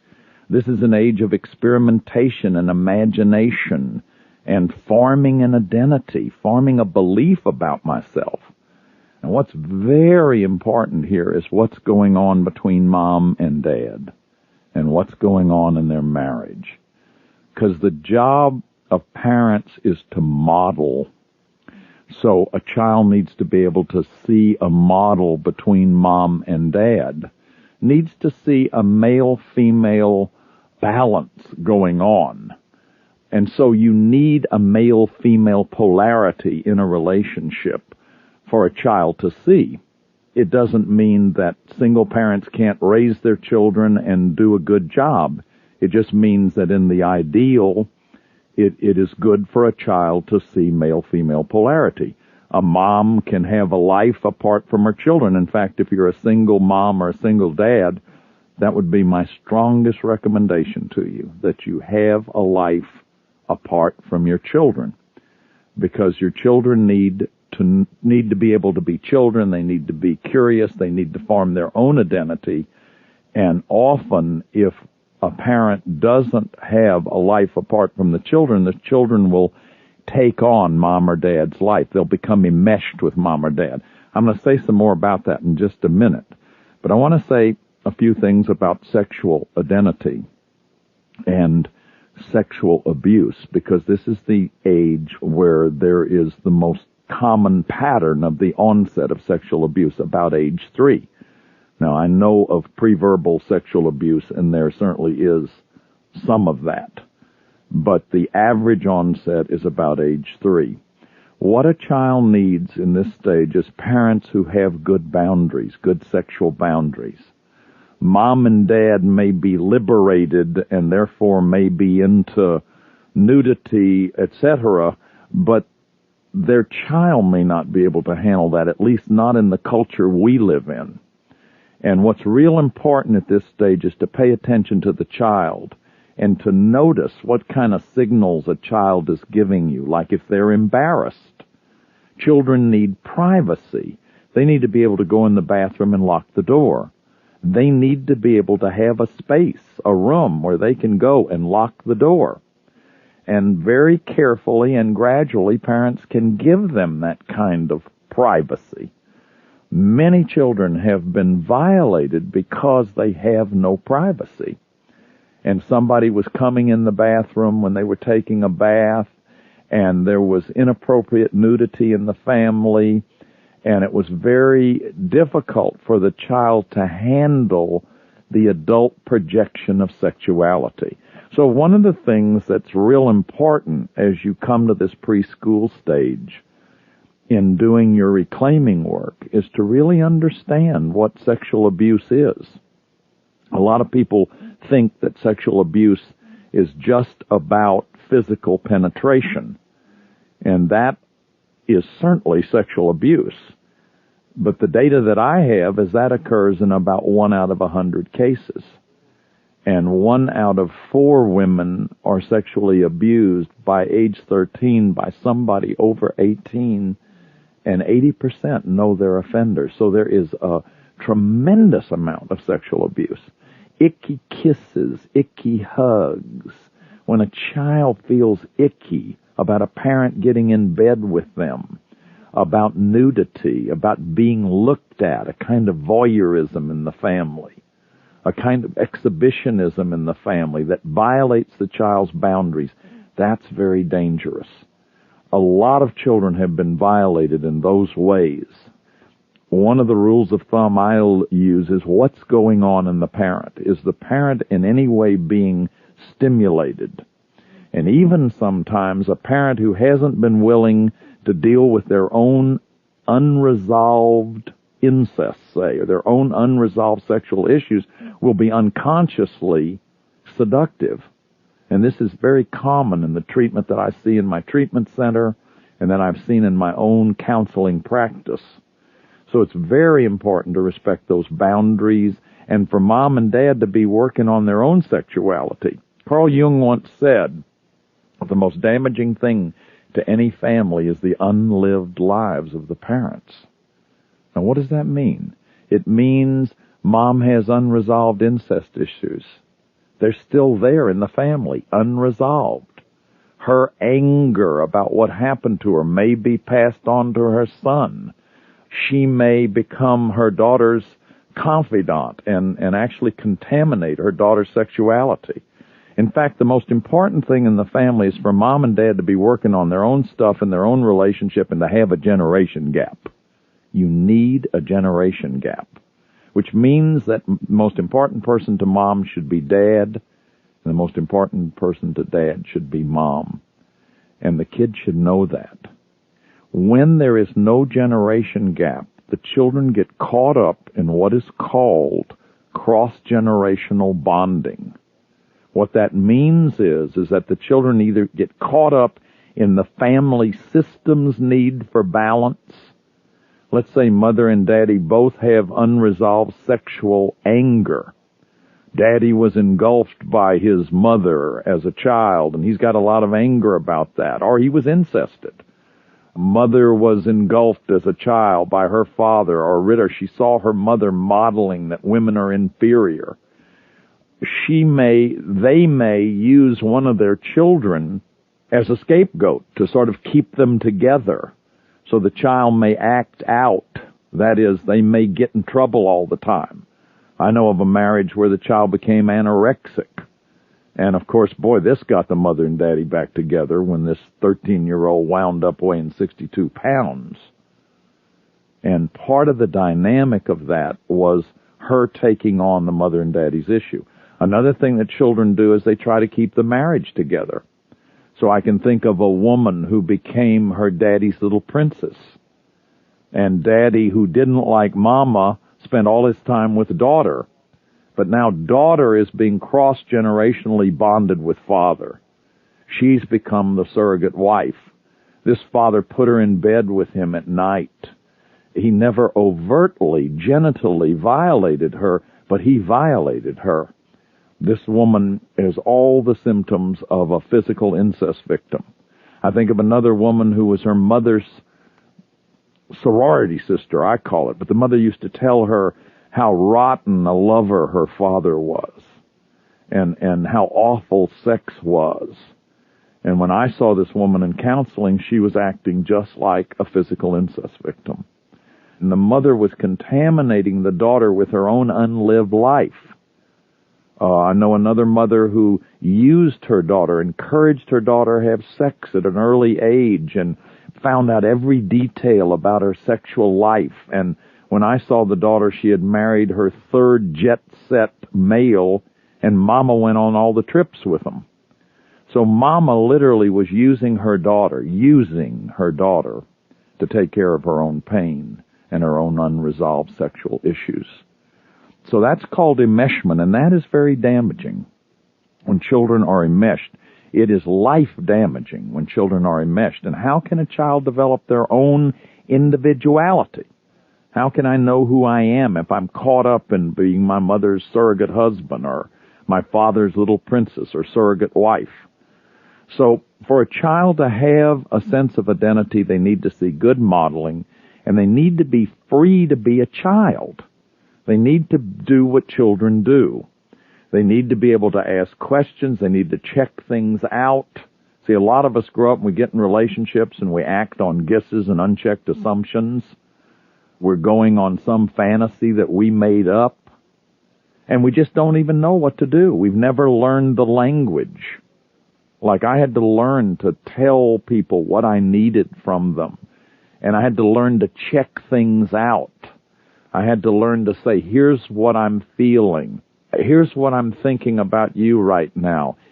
I'm experiencing you as being upset. Is that right? Instead of guessing it, or instead of denying it or avoiding it. But you see, as a child, I never learned the language to even know how to ask those questions. So it's very, very important developmental stage. I suggested earlier in this series that these first three developmental stages, we are magical, non-logical, and egocentric. That is, we think differently. So a great deal of confusion about your sexuality, about your sense of self can happen during this period. If you add alcoholism to this, if you add sexual addiction in the parents, if sexual acting out, father having affairs, keeping the marriage together by both partners having affairs, if you add physical abuse and battering, that little preschool child will have been severely damaged.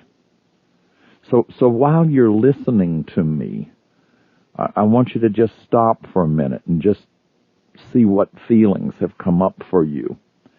I want to say that sometimes when you have been sexually abused, just hearing this information can cause you to feel sick at your stomach, can cause you to feel like there are bands around your head, or you have a backache or a pain in your neck or a headache, or feel like you're being suffocated.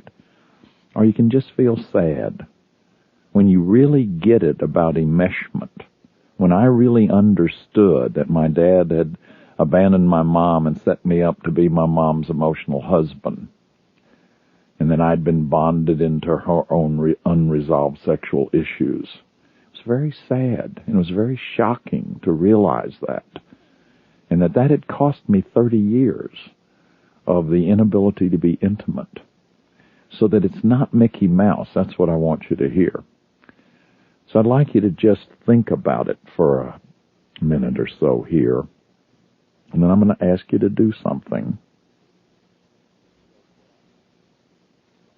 So what I'd like you to do is write a letter to your mom and dad with your non-dominant hand. If you're right-handed, do it with your left hand. If you're left-handed, do it with your right hand. If you're ambidextrous, use the hand you least use. And just, dear mom and dad, here's what I needed that I didn't get. Here's what it's cost me in my life. Or whatever else you're feeling. Something you'd like to say to your mom and dad. Some feeling you'd like to express. Just write that in your letter. Take about 15 minutes to do that, and then come back to the program.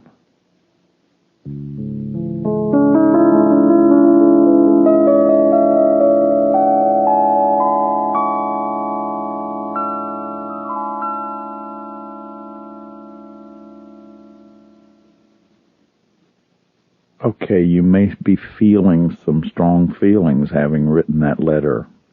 A lot of people cry when they write the letter. Some people feel anger when they write it. Whatever you're feeling is right for you.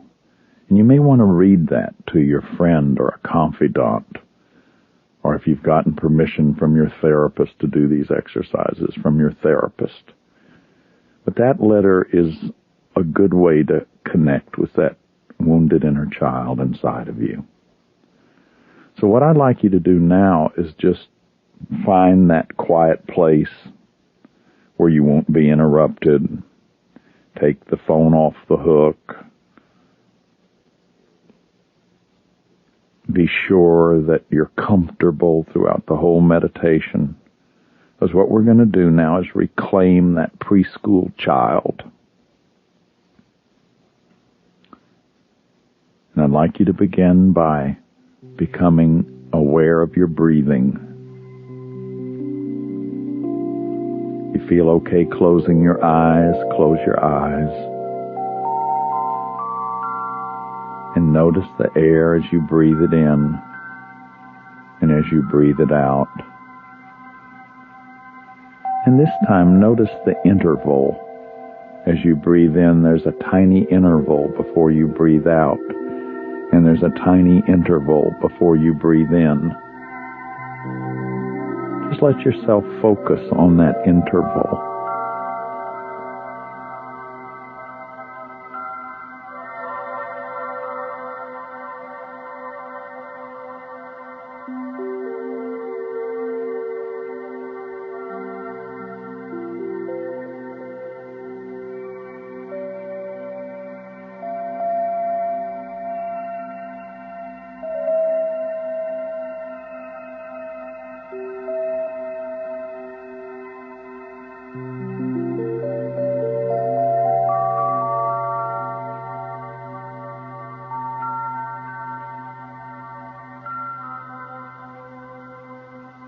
And as you notice that interval, and as you notice your breathing, just allow yourself to relax,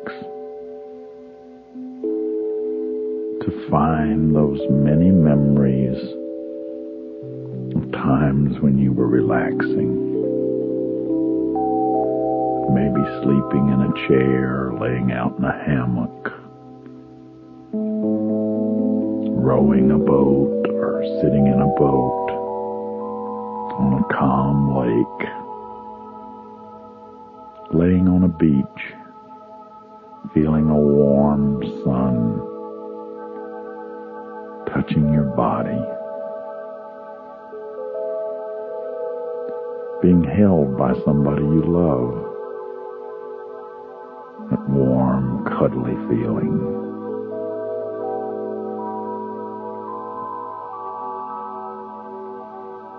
Just allow yourself to relax. Just for now. There's no place you have to go. There's nothing you have to do. You can just be here.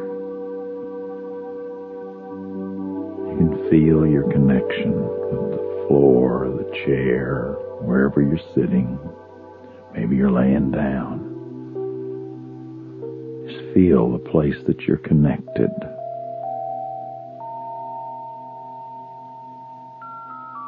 Feel your clothes touching your body.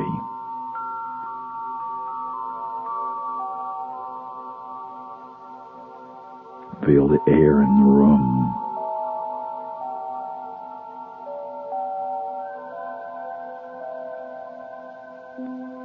Hear the sounds. Hear the sounds around you.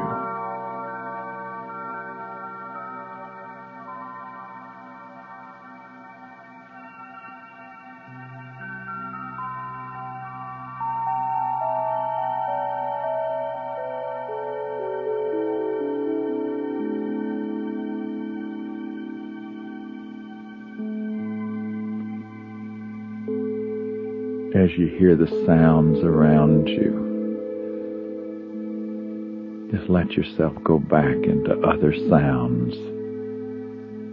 The sounds of kids scuffling down the hall at school, or the sounds of the school bell ringing, running out to play at the recess, playing ball, volleyball, baseball, football, playing soccer, playing games in the gym, basketball, going to the gym to exercise, laughing, giggling, the sounds of other kids playing, the sounds of a birthday party, the sounds of eating ice cream and cake, pinning the tail on the donkey. let yourself go back to memories, maybe a long forgotten memory of a pleasant kind, of playing with your friends, those wonderful times playing with friends where you could escape from adult surveillance. You could laugh. Your friends loved you. Those moments of singing, of being in school, of having fun. Let yourself go back to a memory of a house you lived in, the earliest house you can remember. Just imagine that you're standing there looking at that house. Maybe it's not a house, maybe it's an apartment or a trailer. Or maybe your earliest memory is an orphanage or some other place. It wasn't your house, it was your uncle's house or your grandmother's house. Whatever. Just let yourself go back there now. Let yourself go back there now and really look at that place.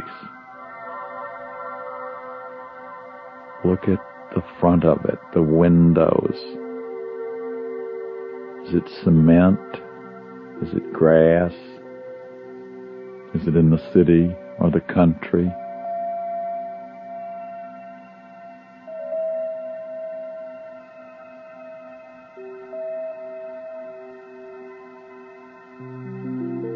Just imagine that you could walk inside of that house. Start looking around.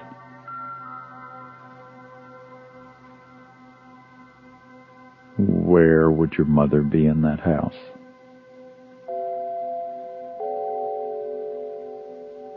See if you can find her.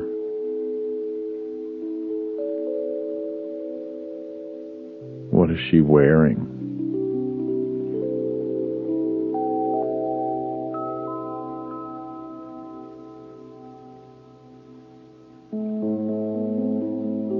How do you feel when you see her?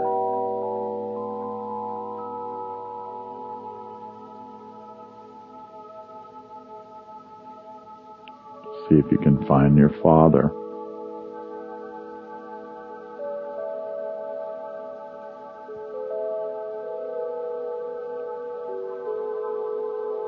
Or maybe it's your stepfather, your adopted father, whoever was there when you were a preschooler. See if you can find them.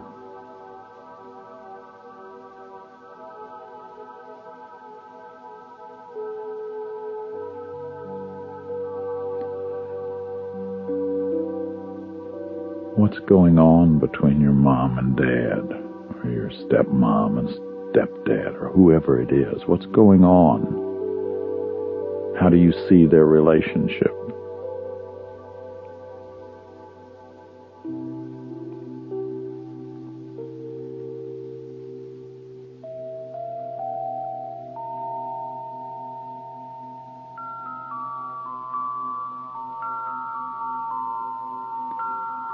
What do you feel when you look at them?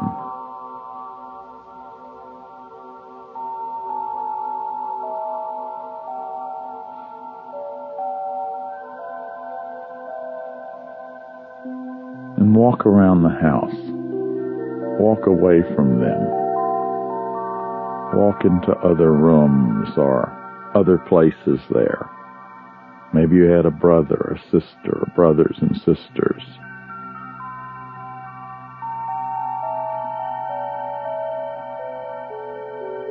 See if you can find them.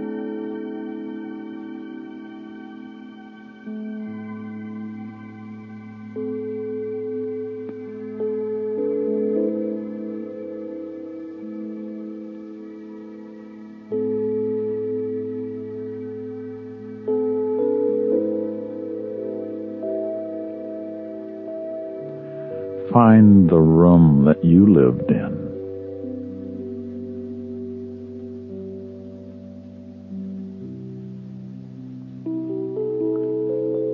walk in that room, see a child there,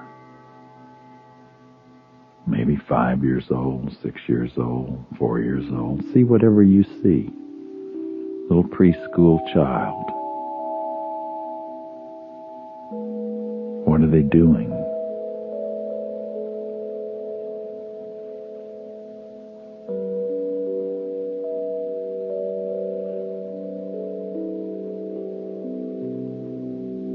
Notice what they're wearing.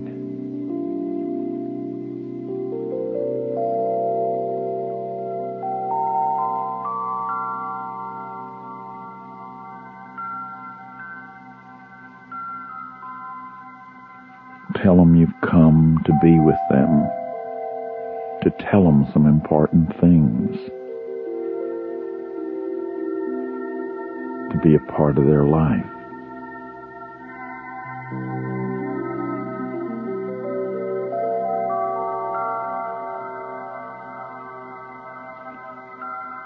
Thank them for the courage they had. Tell them that you've made it, you're from their future, and that you're going to make it, that you've survived. If you feel okay with it, tell them you love them.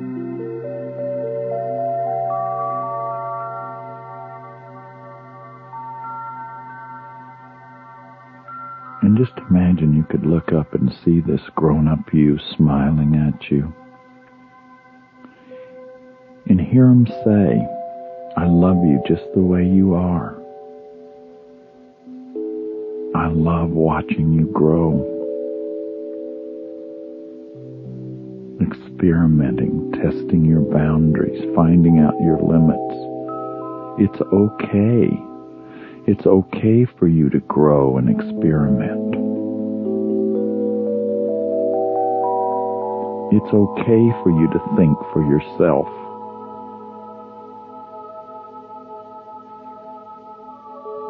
It's okay to think about your feelings and to know the difference between feelings and thoughts.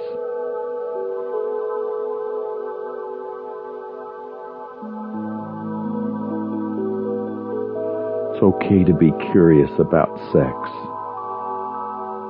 to want to find out the difference between boys and girls.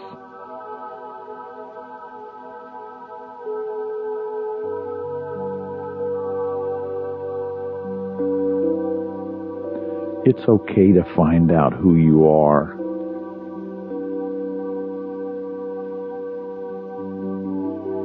And it's okay to have your own views of things.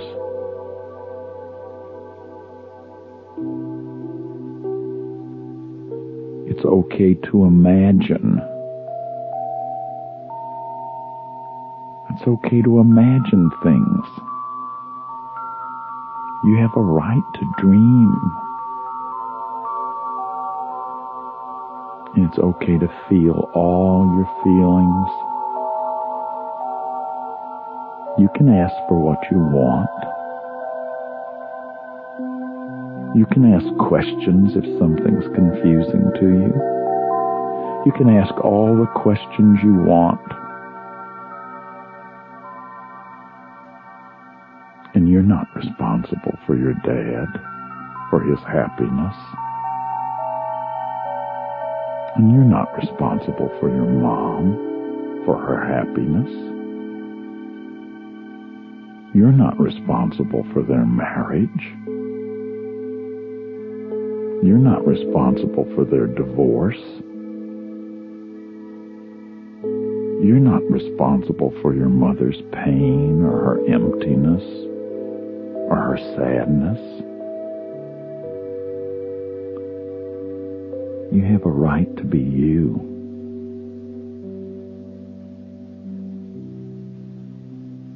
And I love you just the way you are.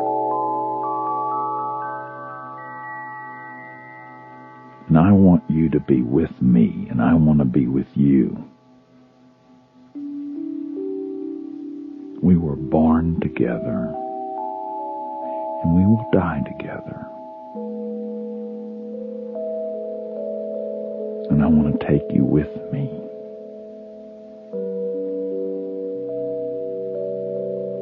I want you to be part of my life. And that may feel frightening to them, but if they're okay with it, help them pack a little bag. If they're not okay with it, that's okay. Tell them you'll come see them. You'll come see them here.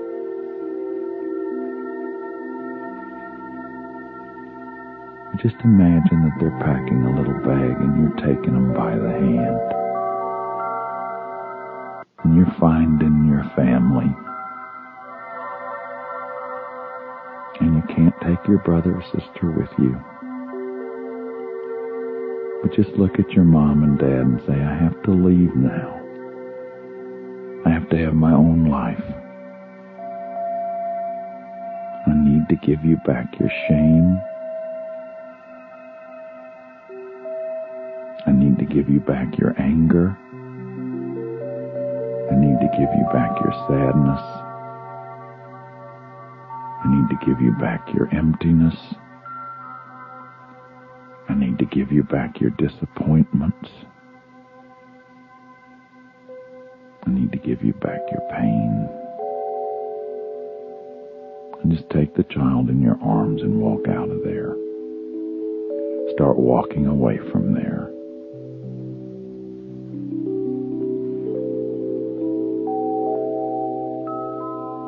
And just looking back over your shoulder. And your mom may look pathetic, like she can't make it, or they may be telling you to leave or yelling at you. Whatever you see will be right for you. Just keep walking. Just keep walking away from there to some special place. Just you and the child. Until you finally come to a turn in the road. And just make that turn. And just sit down with your child. Tell them, welcome. I'm in your life now. I love you just the way you are.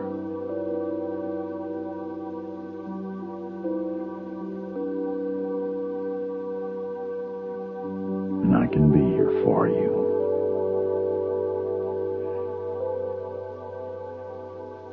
Just imagine that you could just take them in your arms and feel them coming to your heart, where they've always been.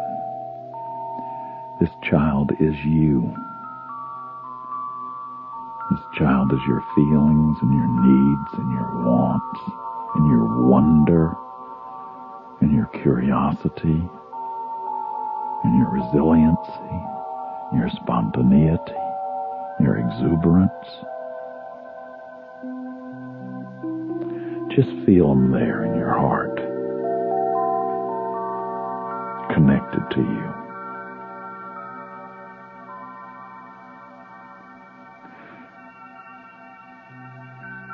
Take a nice deep breath.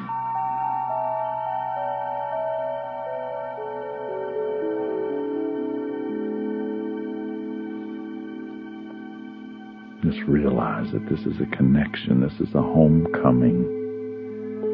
You're connecting with these parts of you that you lost long ago.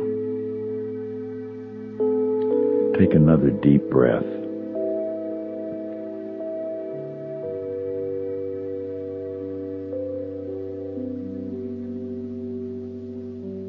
Just gently wiggle your fingers and your toes. Feel the life come up through your legs, through your body. You just start stretching. Feel the place you're sitting.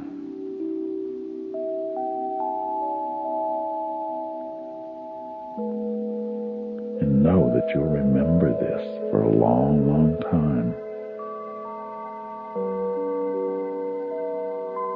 One more nice deep breath.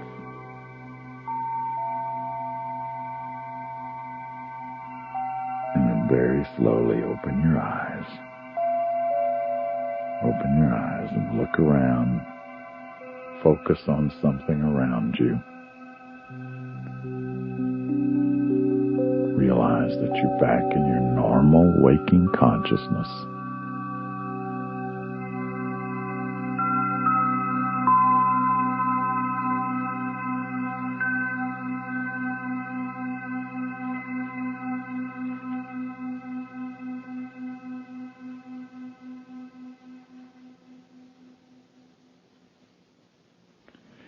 And that you've just reclaimed your preschool child.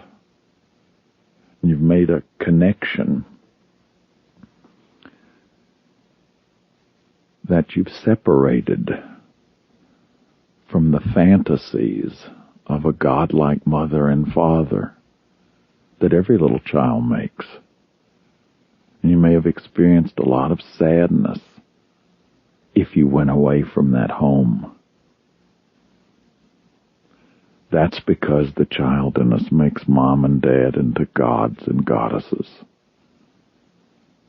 And it's very important that we see them for the real people they are. Not bad people, but people who were wounded, who had a wounded inner child like we did. And until you own, until you separate, until you find your own authentic feelings and needs and wants, you can't really have your own life. So that's the gift of reclaiming your preschool child. That's the gift of saying goodbye and leaving home. That you now have an opportunity to work on getting in touch with your feelings, getting in touch with your needs, getting in touch with your wants.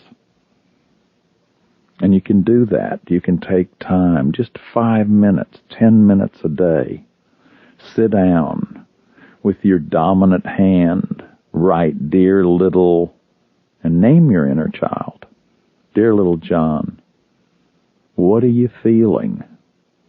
And then you can answer with your non-dominant hand, just like you wrote the letter earlier. And you'll be amazed, as I was, or I think you will, what'll start coming out of that non-dominant hand. I really began to get connected to my feelings. And I did this every day for at least 10 minutes. And then it got longer sometimes for me because I liked it. And I'd say, "What are you feeling?" And I'd write about what I was feeling. Sometimes I couldn't name it. Sometimes I could only tell sort of where it was in my body. Like, my chest feels tight. Or my hands are tense. Or my jaws are tense. But that's okay. And then I'd ask, what are you wanting? What are you wanting? What are you needing? I'd ask those 3 questions. What are you feeling? What are you wanting? What are you needing? And that was very important for me to reconnect with those parts of myself. There's some therapists that think we lost those parts by the time we were 5 years old. A lot of therapists believe that we lost this child, the feelings, the spontaneity, the needs, the wants. So that's what you've done. That's the gift of reclaiming, is connecting with that wonderful little child. This developmental stage is the independent stage. It's the stage of really getting in touch with your identity. And this is what you can do from now on in working on this. You can learn how to dialogue with the child, and I really recommend that to you. Dialoguing with your child. What are you dialoguing with? A part of you that you lost a long time ago. See, I couldn't have my anger. I couldn't have my sadness. I became a good guy, people-pleasing, nice person.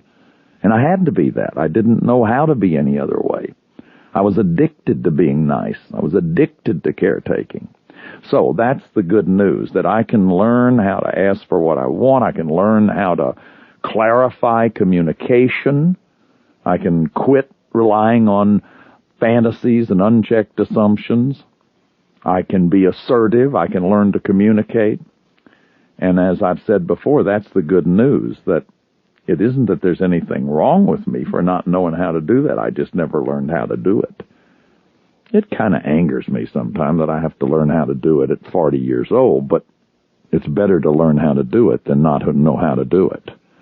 So that's the good news, and I just wish you the very best with that wonderful preschool child and getting in touch with her feelings and needs and wants and growing and becoming the person you were meant to be.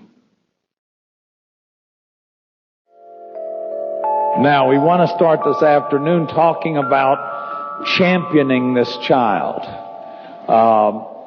I used to listen to all those programs when I was a little asthmatic kid. You know, Wheaties, The Breakfast of Champions, and all of that. And so when I was writing Homecoming, it just seemed like a great word for my kid, that I could have a champion in my life. Somebody that would champion me, somebody that would stand up for me and be my protector. So that's the idea, that you become a champion to this little child within you. Now, this child within you is a set of feelings, energies, needs, vulnerabilities, experiences, neurological imprints that come from your childhood. And it's the part of you probably most dominantly before age 7 or 8, although plenty of you have issues from the school age. And you may want to do some of this kind of work with that period of your life. Some of you have trauma from adolescence. Several of you have written me questions about you identify with all the deficits, like every stage. Well, so do I. So, I mean, it's not uncommon that if you had adult children for parents, they hadn't gotten their developmental dependency needs met. There was no way they could be there for you to help you get your developmental dependency needs. And so you were neglected in all of your developmental dependency needs in some ways, and some more than others. You know, like in the treatment center, someone will say, well, how long do you think I'm going to have to work on this? Or what are the conditions someone should go into treatment for? And what I look at is the kind of abuse they had, like the most shaming, the most violating is sexual abuse. Then, and again, it's hard to gradate these things. Physical abuse is the most immediate. It would come next because your body is the ground of your being. To have your body violated. Emotional battering can be terrible, where you just live in chronic kind of, no matter what you do, it's never right, it's never good enough. But we look at the kind of abuse, the chronicity of the abuse. Did it just go on and on and on and on? And whether there was anyone in your childhood that you mattered to. That can be enormously significant. Blair and Rita Justice, in their work on physical abuse, found that you could have two kids in the same family who were both physically beaten a lot, but one of them had someone in their life that was a kind of champion. An uncle, an aunt, a grandma, a neighbor lady, a school teacher, somebody at church. Somewhere in their life, there was somebody that they mattered to. I have a very important nun in my life, Sister Mary Uberta. I make a lot of jokes about Catholic nuns, but Sister Mary Uberta was very, very important in my life. And years later, I still have contact with her. And she loved me. She valued me. I knew I was valued by her. So all of those things can be important in how your work goes. Those of you who are extremely violated physically or sexually or both, or physically, sexually, and both of those have emotional violation in it, for periods of time, you probably need some help for that, because that is really, really powerful violation. And I would say, ideally that, who couldn't use, I could use a month of treatment any day and on any given day. But generally, treatment is more reserved for people who have had that kind of chronic abuse, or your life just keeps going through the same cycles over and over again, and it just doesn't work for you, and you need some kind of pattern interruption. Most of us can do some of this work, and I'm just going to take you through this afternoon some ways in which that you can do these four things.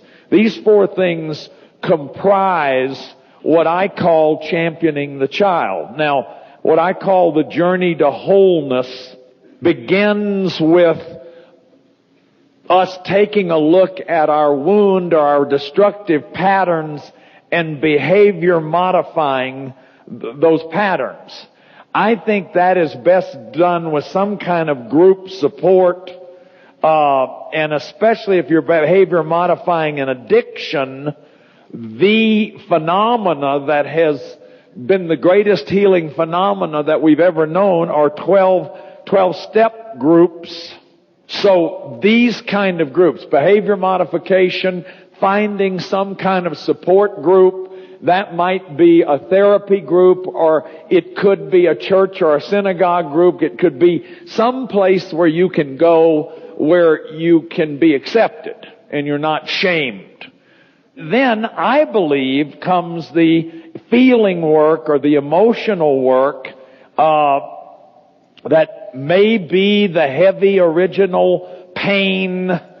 And I also call this original justice work, because a lot of times when we're working with an incest survivor or a physical abuse survivor and we're having them beat that bataka stick, or we're having confront that offender, what we're establishing is justice for that little child. Because that little child was helpless and being overpowered. And we believe in fighting back and doing that anger work in some cases. And that it's enormously important to do that with protection. And then it's like establishing a sense of justice. Now, what we don't think is useful, and a lot of your questions are around this. Some of you are quoting Susan Forward about you have to confront your parents. And I really don't know where she says that, but I don't believe, except in certain cases, that it's useful to go directly to parents. For one thing, this work is not about your parents. It's about you. It's about healing your wounded inner child. The second thing is that often if you go to them, see, we're most vulnerable around those source relationships. Like I'm thinking of a time a woman is, we're in a group and we've got the whole family there, and one of the kids is talking about the night the father waked them all up at 3 a.m. with a shotgun and brought them all downstairs and told them he was going to kill them. And he says, I was in my pajamas and and the mother said, "You weren't in your pajamas." And this guy's eyes just glazed over. I mean, it was like he just went right back into the trance. So some of you have said, now what do we do? How do we go back home? And our husbands think this is a crock what we've done here. Or our wives think this is nuts what we're doing. Or how do we deal with our family? This is why you need a support group. Because they're not going to cheer you home. You come home with, you say, I found my inner child today. God knows what you're going to get. Well, now she's really flipped her lid. I don't know what's the matter with her, Harry. And so you're not going to have cheering crowds when you come home. And so what you've got to do is keep building your own boundaries so that you're strong enough to go back into that system without going into the trance. That is, if you choose to have a relationship with your parents, and I hope that you do. I mean, most of you love them. So the issue here is, though I need to spend enough time building my own boundaries so that when I go back into that system, I don't get sucked up in it. And believe me, it is a powerful system.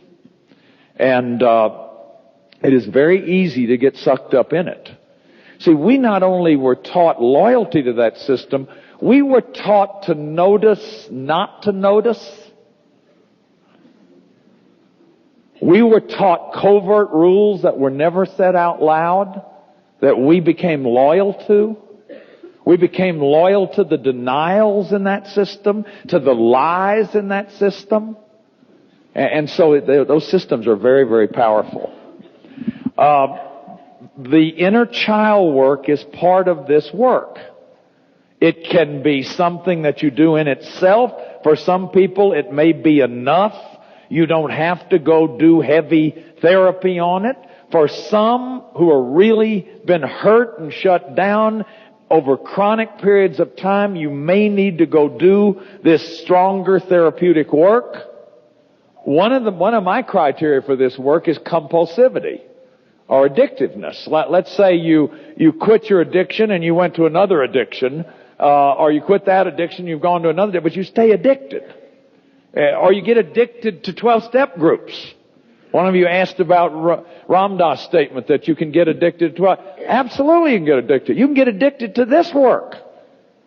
And then if it isn't mind-blowing and intensive and you haven't abdominally sobbed, you got nothing out of it. No, there's a point where you leave this work and move on.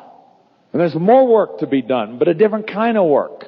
Now, you may need an AA sponsor here and a Gestalt or body therapist or somebody who knows how to do this work here, and then the cognitive work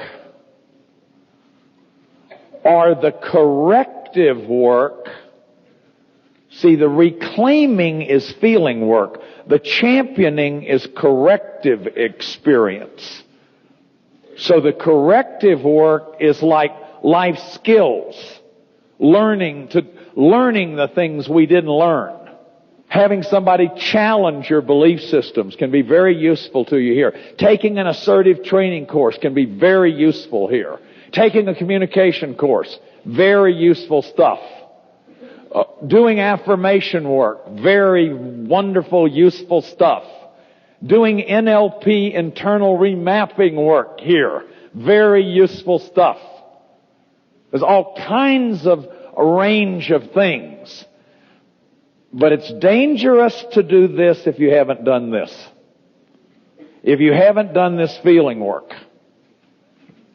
Now, what this means is that all of this work is important, but you may need different guides at different stages. My AA sponsor could not have taken me to feeling work. And my cognitive people that I learned from, like the neuro-linguistic programmers and others, are certainly not going to be my spiritual gurus. They couldn't get me there. I need spiritual masters for this. Those that have practiced spirituality. And it requires practice. That is, it requires work. See, the goal is to become a balanced, empowered, creative human being who doesn't have to hide behind my recovery. And I don't have to talk about how screwed up I am anymore.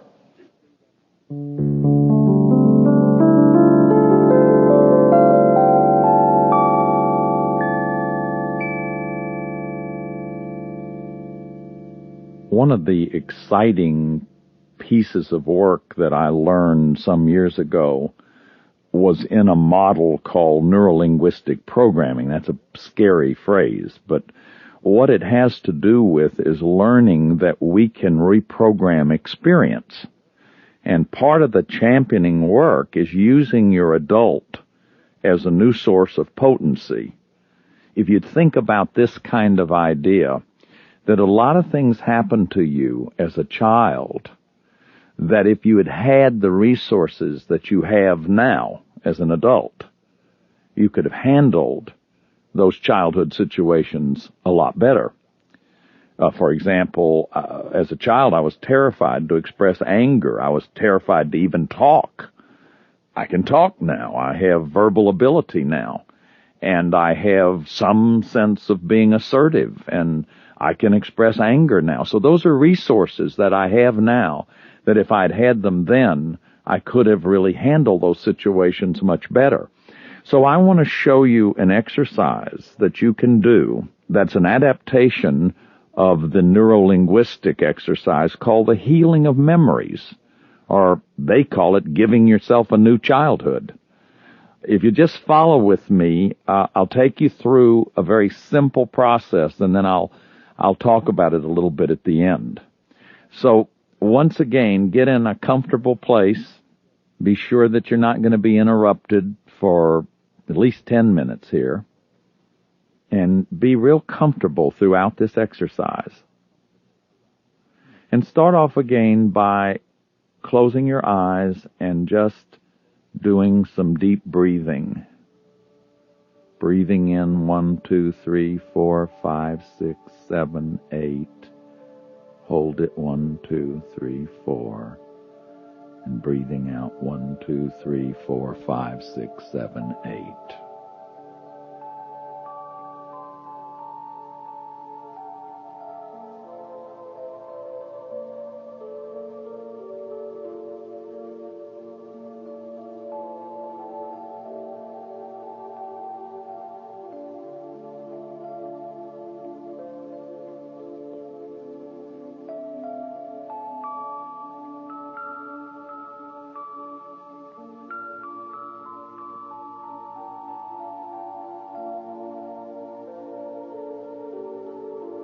And each time you breathe out, just allow yourself to relax.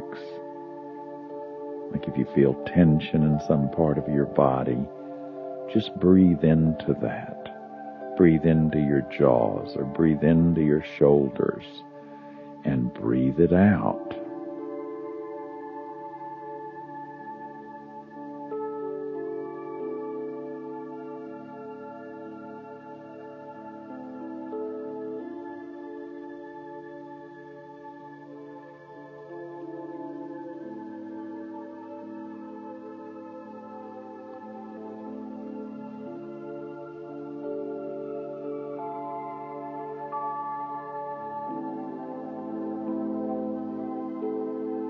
Just allow your whole body to relax.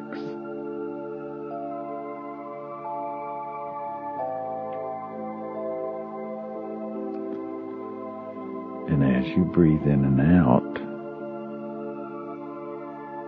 breathe out the number 1. Just imagine that you could breathe out the number 1. Any way you want to do that. You can make it a cloud. Or you could breathe it out in color. You're just breathing out the number 1.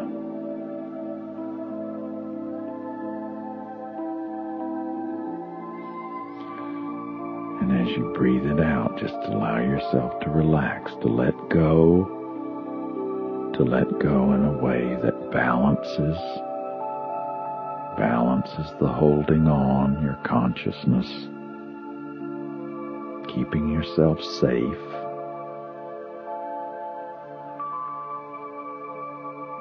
You can be as conscious as you want to be and still be very relaxed.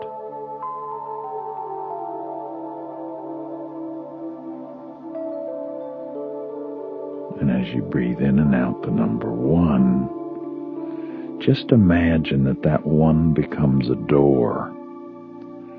It can be any kind of door you want, a wooden door, a metal door, an ornamental door, a simple door. Whatever door you see will be right for you. So you're standing before a door. Open the door. You'll see a long, winding hallway. Walk down the hallway to a door at the end of the hallway. And open the door, and there's a room that is your room. Make this room any way you want it to be. Make it beautiful, ornamental, simple, the colors you like, pictures on the wall, kind of paint you like, or wallpaper.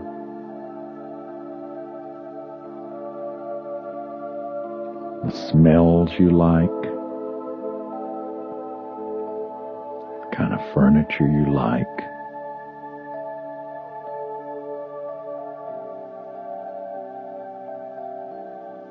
Put a nice, wonderful, comfortable chair in the room for you,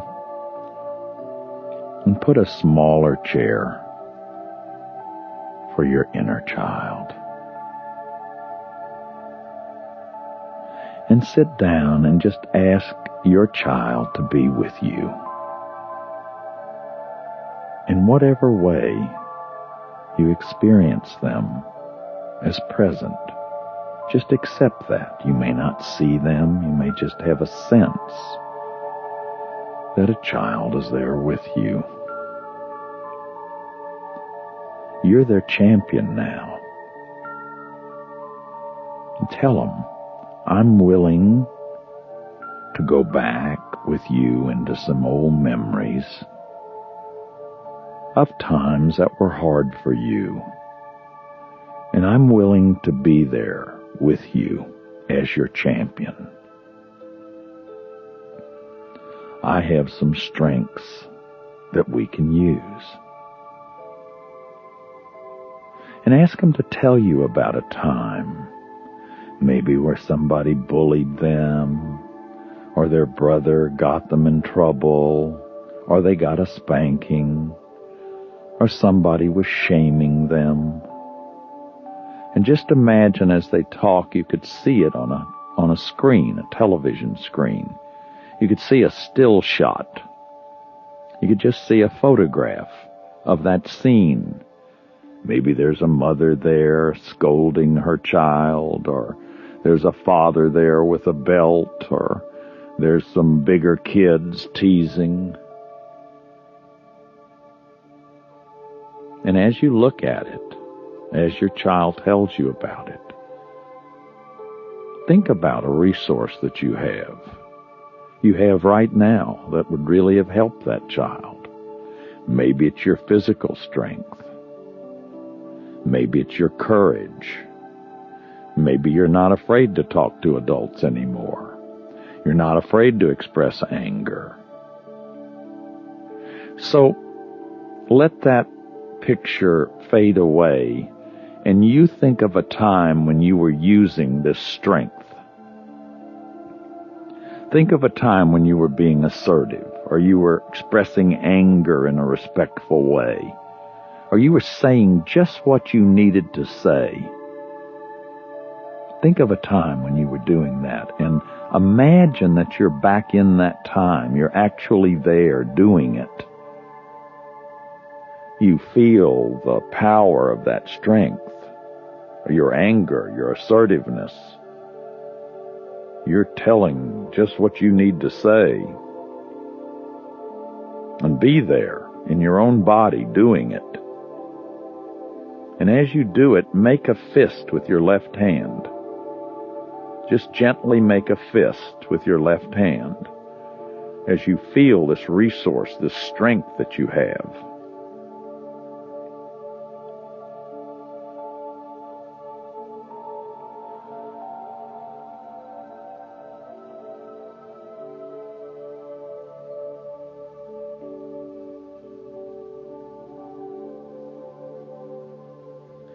And then take a deep breath And just imagine yourself back in the room. Relax your hand,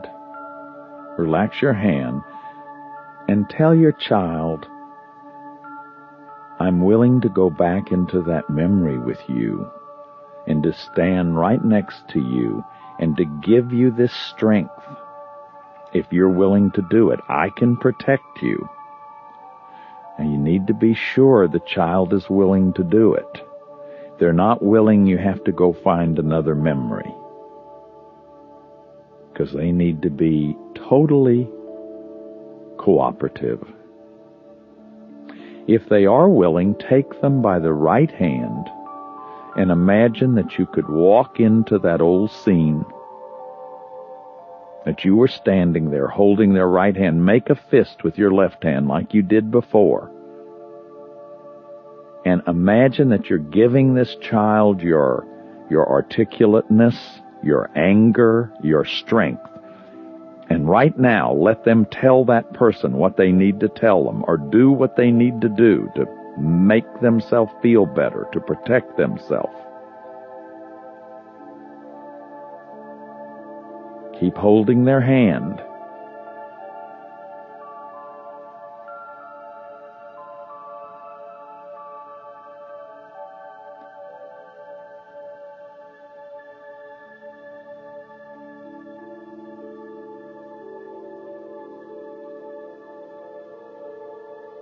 Just keep doing it till it feels better. It feels a little bit better. You feel a little bit more powerful. And when you do, take a deep breath.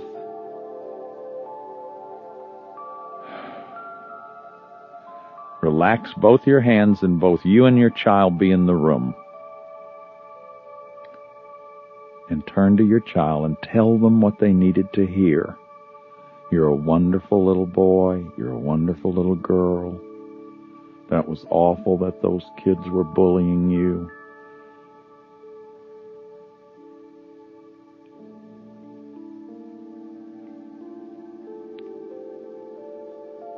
Tell them what they needed to hear. And just relax your hands. Take a nice deep breath and relax your hands. And just you and the child be there. And you tell them that we can do some other memories this way. I'm your champion now. I can be here for you. And I have strengths that you didn't have then that we can use. Give them a big hug. And you can just walk out of the room. They're always there. Back through the door. See the number 1. Take a deep breath. And open your eyes.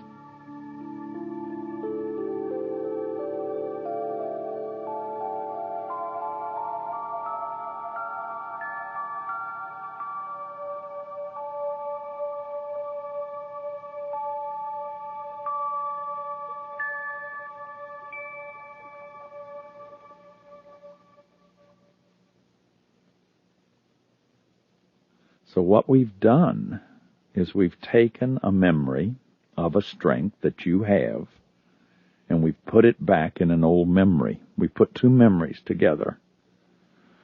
This is a cybernetic principle. We know that the brain and central nervous system can't tell the difference between real and imagined experience if the imagined experience is vivid enough and in detail. Like I always ask people, how many of you have had a sexual fantasy and been actually aroused by it, but there was nobody there? Nobody will raise their hand, but everybody grins. So if we can do that, then we can program experience, and that's what we're doing here. We're taking a strength that your adult actually has, and we're going back into a childhood memory, and we're redoing the memory. The NLP people, neuro-linguistic people, NLP is an abbreviation of neuro-linguistic, they call this giving yourself a new childhood. It's a wonderful thing you can do in championing your child. It really is a powerful, powerful kind of internal remapping and reprogramming. I've done several memories several times. You can do the same memory many times. I have a couple of memories with my dad that were very, very painful, very, very sad, where I couldn't talk because I was so scared, that I've gone back and redone, and they feel I can talk about them now. It doesn't take it away totally, and we would never want to do that, because our experience, it isn't the job of any kind of therapy or whatever to take away experience. We just want to give more choices. And when I have old blocks that are unresolved, they block my present choices. So that's the idea. Championing is a way to use strengths that you already have. Nobody has to give you anything. You already have them. And that's what I like about it. It's not like I'm trying to get something that I don't have. I already have it. So that's a wonderful thing. Your inner child's going to be very impressed. So I encourage you to do this exercise and really show them that you've got a lot of ways that you can be very potent in their life and be their champion. So good luck to you with that.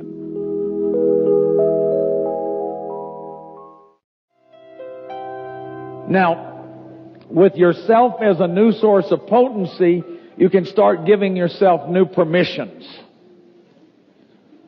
And it's enormously important, like you've been breaking rules in this workshop. You've been breaking rules about talking about the family.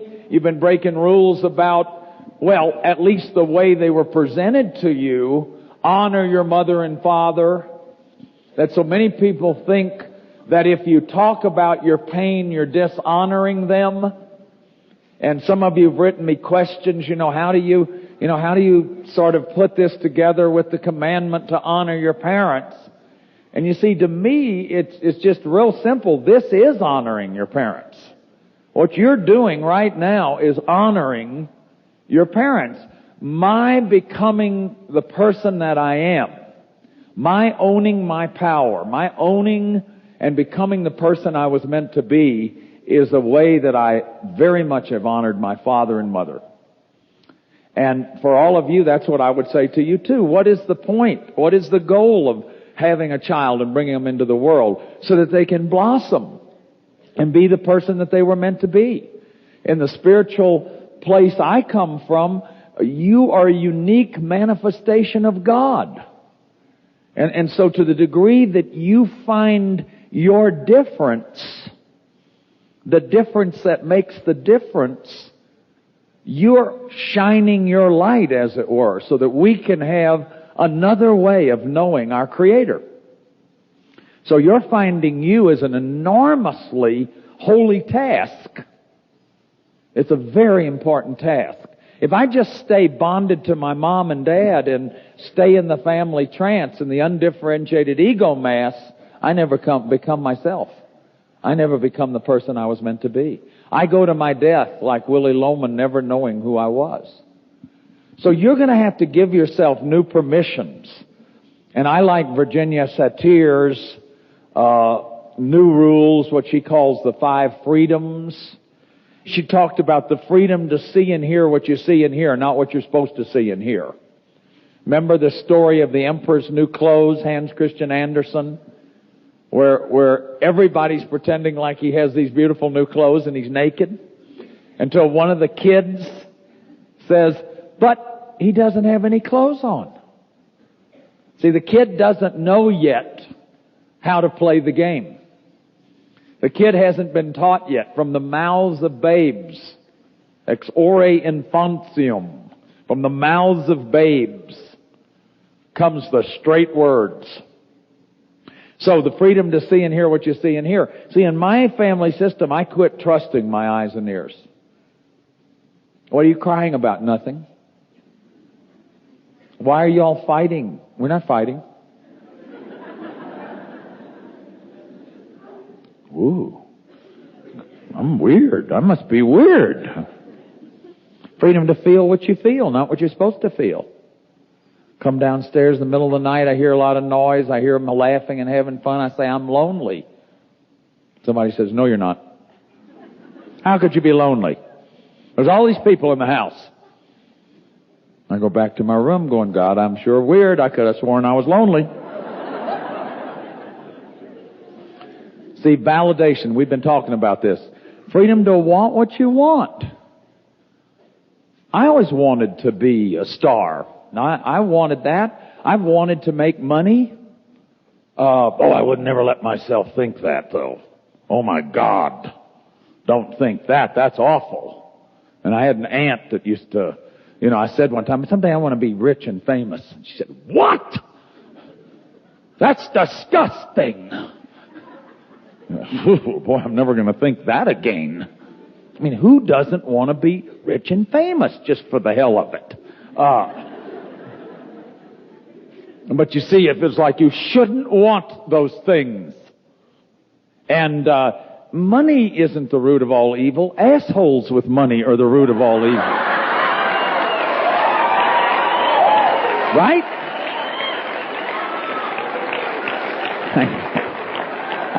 I wished I could claim that as my own. I heard a comedian say this the other night. It just blew me away. To think what you think. You have the right to think what you think. You need only take the consequences of your thinking. I'm responsible for my thoughts and my projects. I have a right to want and imagine my own future and dream dreams. I have a right to do that. I have a right to dream my own dreams. No bird flies too high if it flies with its own wings, Blake said. I wish I could claim that one too. But, I mean, come on. We have a right to imagine what we imagine. But you see, you get in that family trance with that narrowed vision and those thought-terminating cliches and that language of non-thought. And your religious rules come in too. And you shouldn't want that. So, the new freedoms are all of these, and Scott Peck's notion of discipline, rigorous honesty. He talks about discipline, because I think we have to discipline our wounded inner child. My inner child got me in a lot of trouble. He wanted what he wanted when he wanted. He didn't know when to say, couldn't say no. He couldn't stop.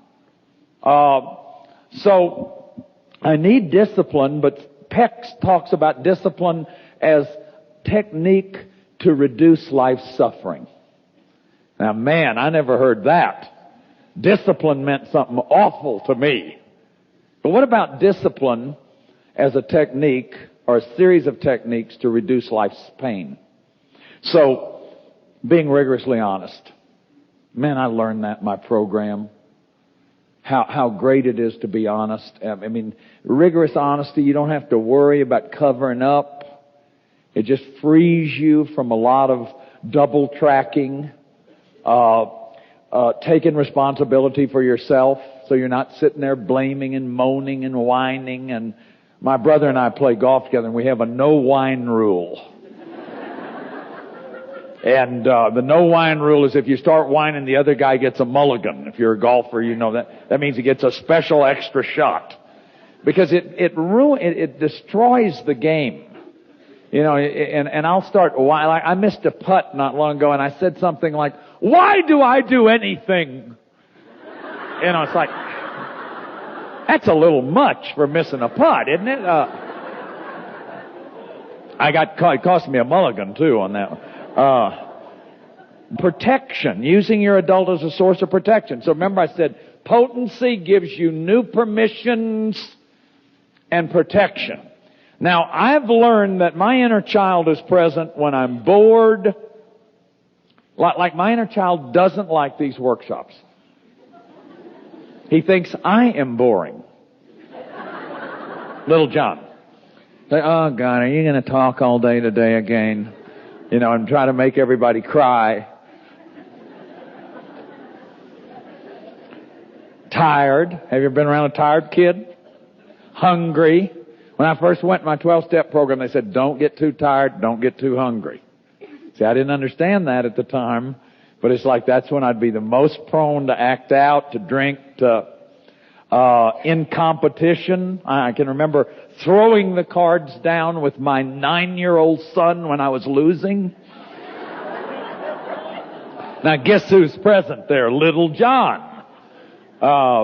Overreacting, almost all overreactions, it's the inner child.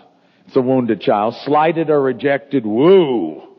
Does my kid ever come out? And I have to really talk to him a lot, because I can pick it up where it didn't. I mean, you just look down or yawn, and they don't like me anymore. Lonely. When I'm on the road like this, I call my support group a lot. Probably every night I talk to somebody in my support group, because aloneness is a time my inner child really comes out. Father-son scenes when I'm scared. Now, this is a good time when I'm with my best friends.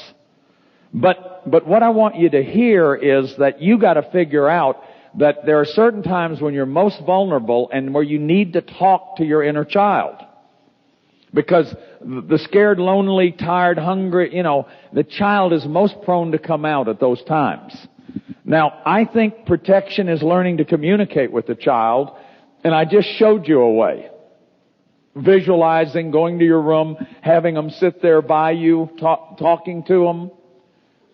It's like you are your adult and you are this child. And recovery is being in your adult, having this child available to you. And in the beginning, we need to protect the child. We need to discipline the child. We need to reparent the child. I want you to get that one way to dialogue with the child is take 10 minutes and say, "Dear little John, how are you? What are you feeling?" And then with your other hand, answer. There's a woman named Lucia Capiciani that wrote a book called The Power of Your Other Hand. And it's a whole book about this. But a lot of us have been using this in therapy. When using this kind of technique of writing with one hand, writing with the other hand.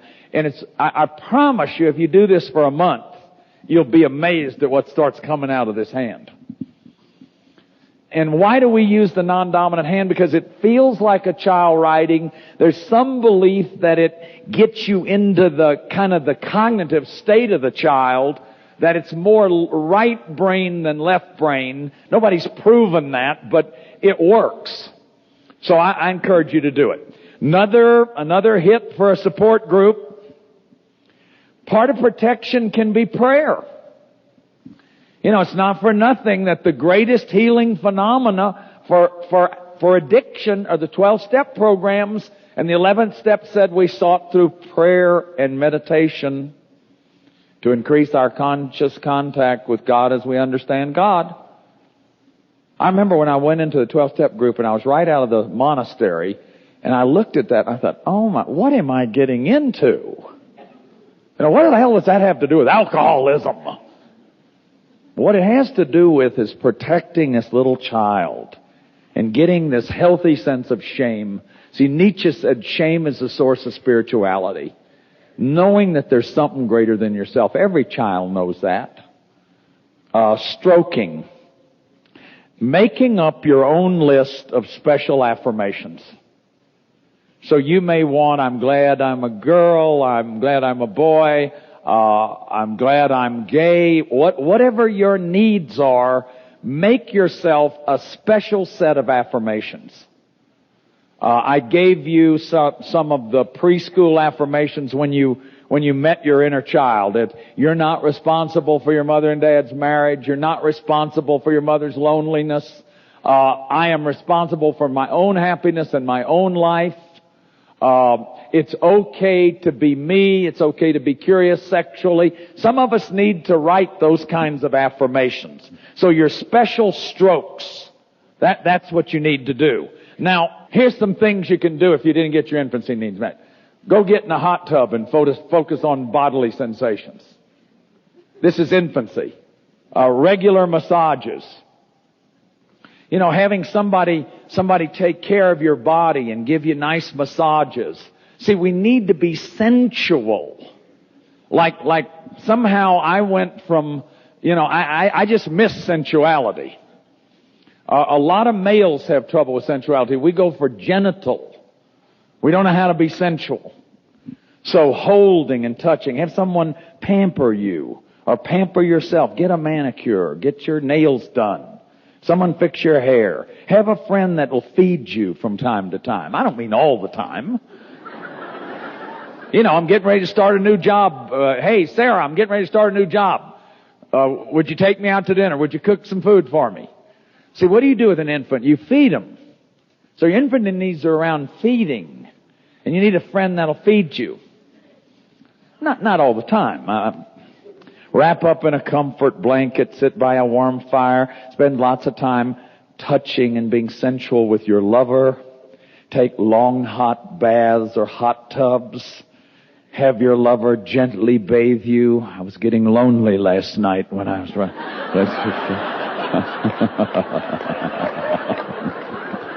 No, I made these up a long time ago. I'm just kidding.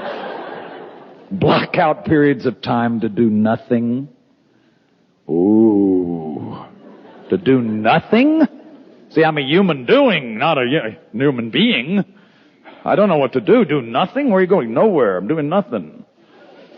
Listen to soft lullaby music. Just be. So here's some toddler stuff. Make noises with things around the house. Pots and pans, and just listen to what they sound like. This is what toddlers do. Go to an amusement park, ride on the rides, go to a museum, look at the nuances of color, go for a long walk, go in whatever direction your senses take you. See, 2-year-olds are just bopping around. They're just having a good time. And they're just having, they're not Zen, and they're really into seeing and touching, and Zen masters talk about just staring at a flower for long, long periods of time. Do you get that our very attraction to this stuff is often rooted in that we didn't get to do it as kids? And why you may be more attracted to one of these things than another probably has something to do with your own deficits. Walk barefoot around the house. Feel the different textures of things. Sit in front of a flower, tree, and orange. Become one with the object. Talk gibberish to a friend. See if you can understand. You ever heard 2-year-olds goofing off together? They're just having a great time. Go to a store. Touch anything you want. Try everything on. Buy nothing. Just explore the world. That's all toddler stuff. And then John and Lori Weiss have this wonderful thing where they talk about practice saying no. And you spend a week by yourself just wandering around the house going, no. Well, that's the way I did it. Oh, no, oh, nay, na, nee, no, not me, baba. No, sir, no. You get this out of your body. And then for a week you do it with a friend, and you just contract with your friend, and you say, whatever you ask me, I'm going to say no. Have you ever hung around with a 2-year-old? No, I'm not going to, And then in the third week you got to do the real thing. But you see, I had to practice saying no, and that's one of the values of reparenting. That for some of us, we don't even know how to do these things. Even our adult doesn't know how to do them. So that's why the slogan in therapy is it'll work if you'll work. So some of us are going to have to do some work on this. Assertive training, fight fair rules, working on anger, making lists of what belongs to you. That's mine. Going around the house, put little stickers on your stuff. This will save a lot of wear and tear if you get divorced.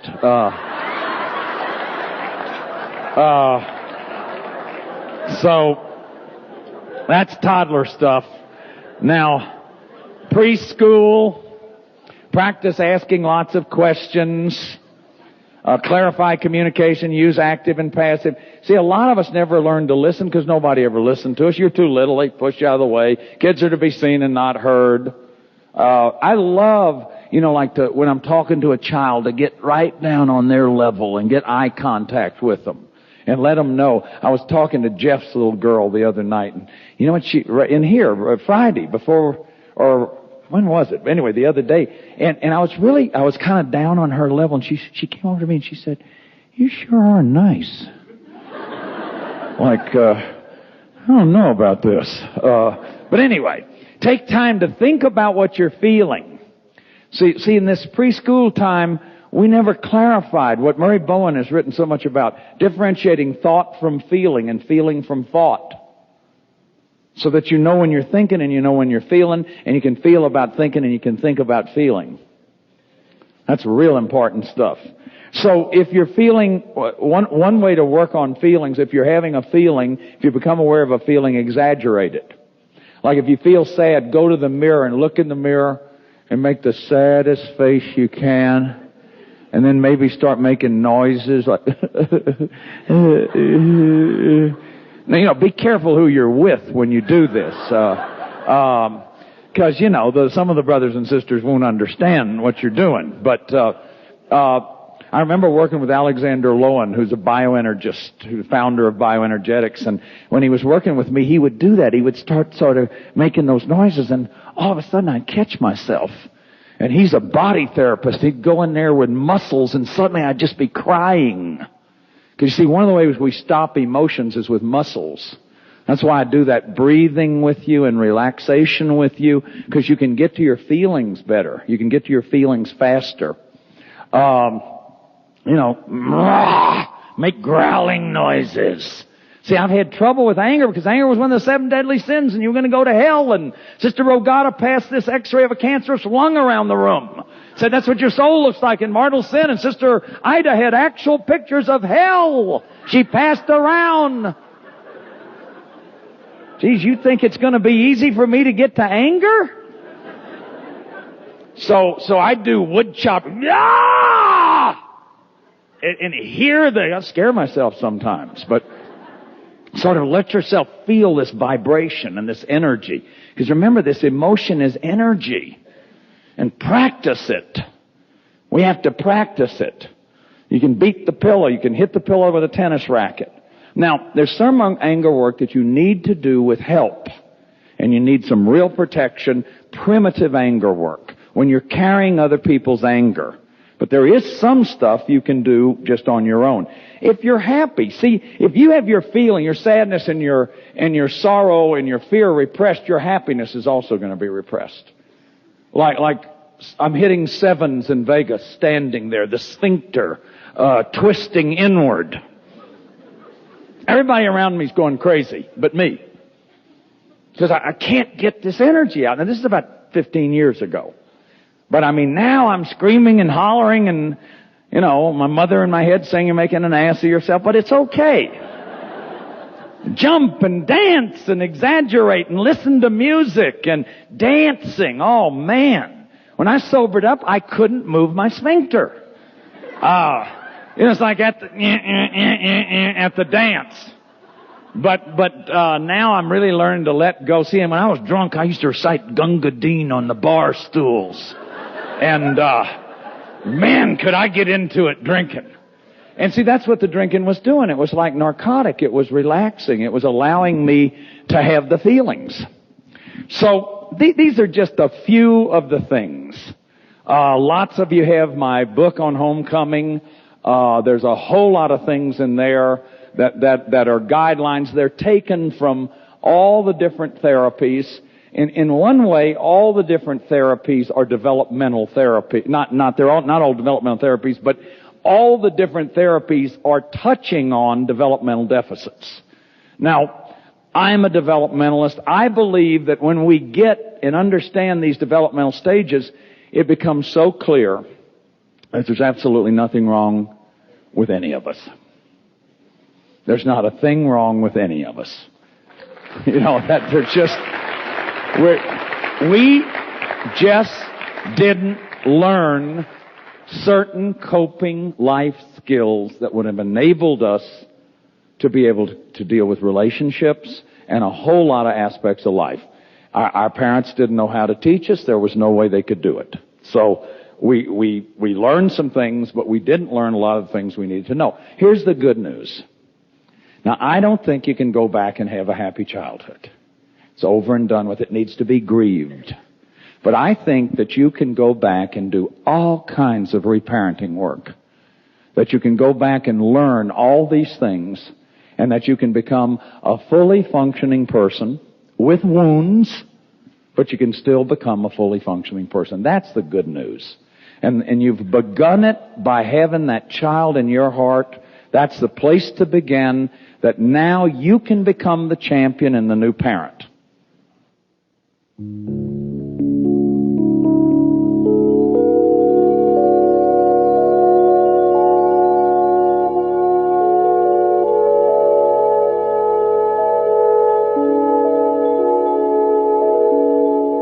It's important for me to tell you that the reclaiming and championing of the inner child is not an end, it's a beginning. It's a beginning of a process of re-owning and finding your authentic self. What I've found is that as I've done these exercises, as I've done the corrective experiences, as I've developed a relationship with myself in the image of that child, that what I call the wonder child with Carl Jung has begun to emerge. That wonderful child, the wonder which is the source of philosophy and the source of theology and the source of creativity in human life. That wonder child has begun to emerge. That's the part of us that was spontaneous, exuberant, resilient. I remember seeing this film of a little child who kept trying to get up on a couch, and the child kept falling down, but she'd shake her little head, and then she'd get up again, and then she's sitting up on the couch, very proud of herself, and this big dog walked in the room, came over and kind of muzzled her, and she hit the dog right in the nose. And I was thinking, this little bitty tot, what courage! That children have courage until they get discouraged. So the wonder child brings with it courage and affirmation and just that sense that life is good and wonderful and life is its own justification. So it's your birthright. To me, the whole point of it all is to have that kind of joy, that life was made to be enjoyed. It's not a valley of tears. It's something that we're supposed to have as much fun in as we can. Maybe I haven't talked as much about that as I should, that one of the beautiful things with your child is having a lot of fun, having all the fun you can. It's been really important for me to put some structure in my inner child's life, but it's also been important for me to enjoy, to really enjoy, to live life to the full. And I think about that wonderful line from Thornton Wilder's Our Town, where the little girl goes back to live her 12th birthday, and her dad's too busy, and her mom's busy in the kitchen, and she frantically goes to that stage, and she looks out at that audience, and she says, doesn't anybody live life while they've got it? Boy, I'm 59 years old. I'm in the fourth quarter, and I'm telling you, it's over in the blink of an eye.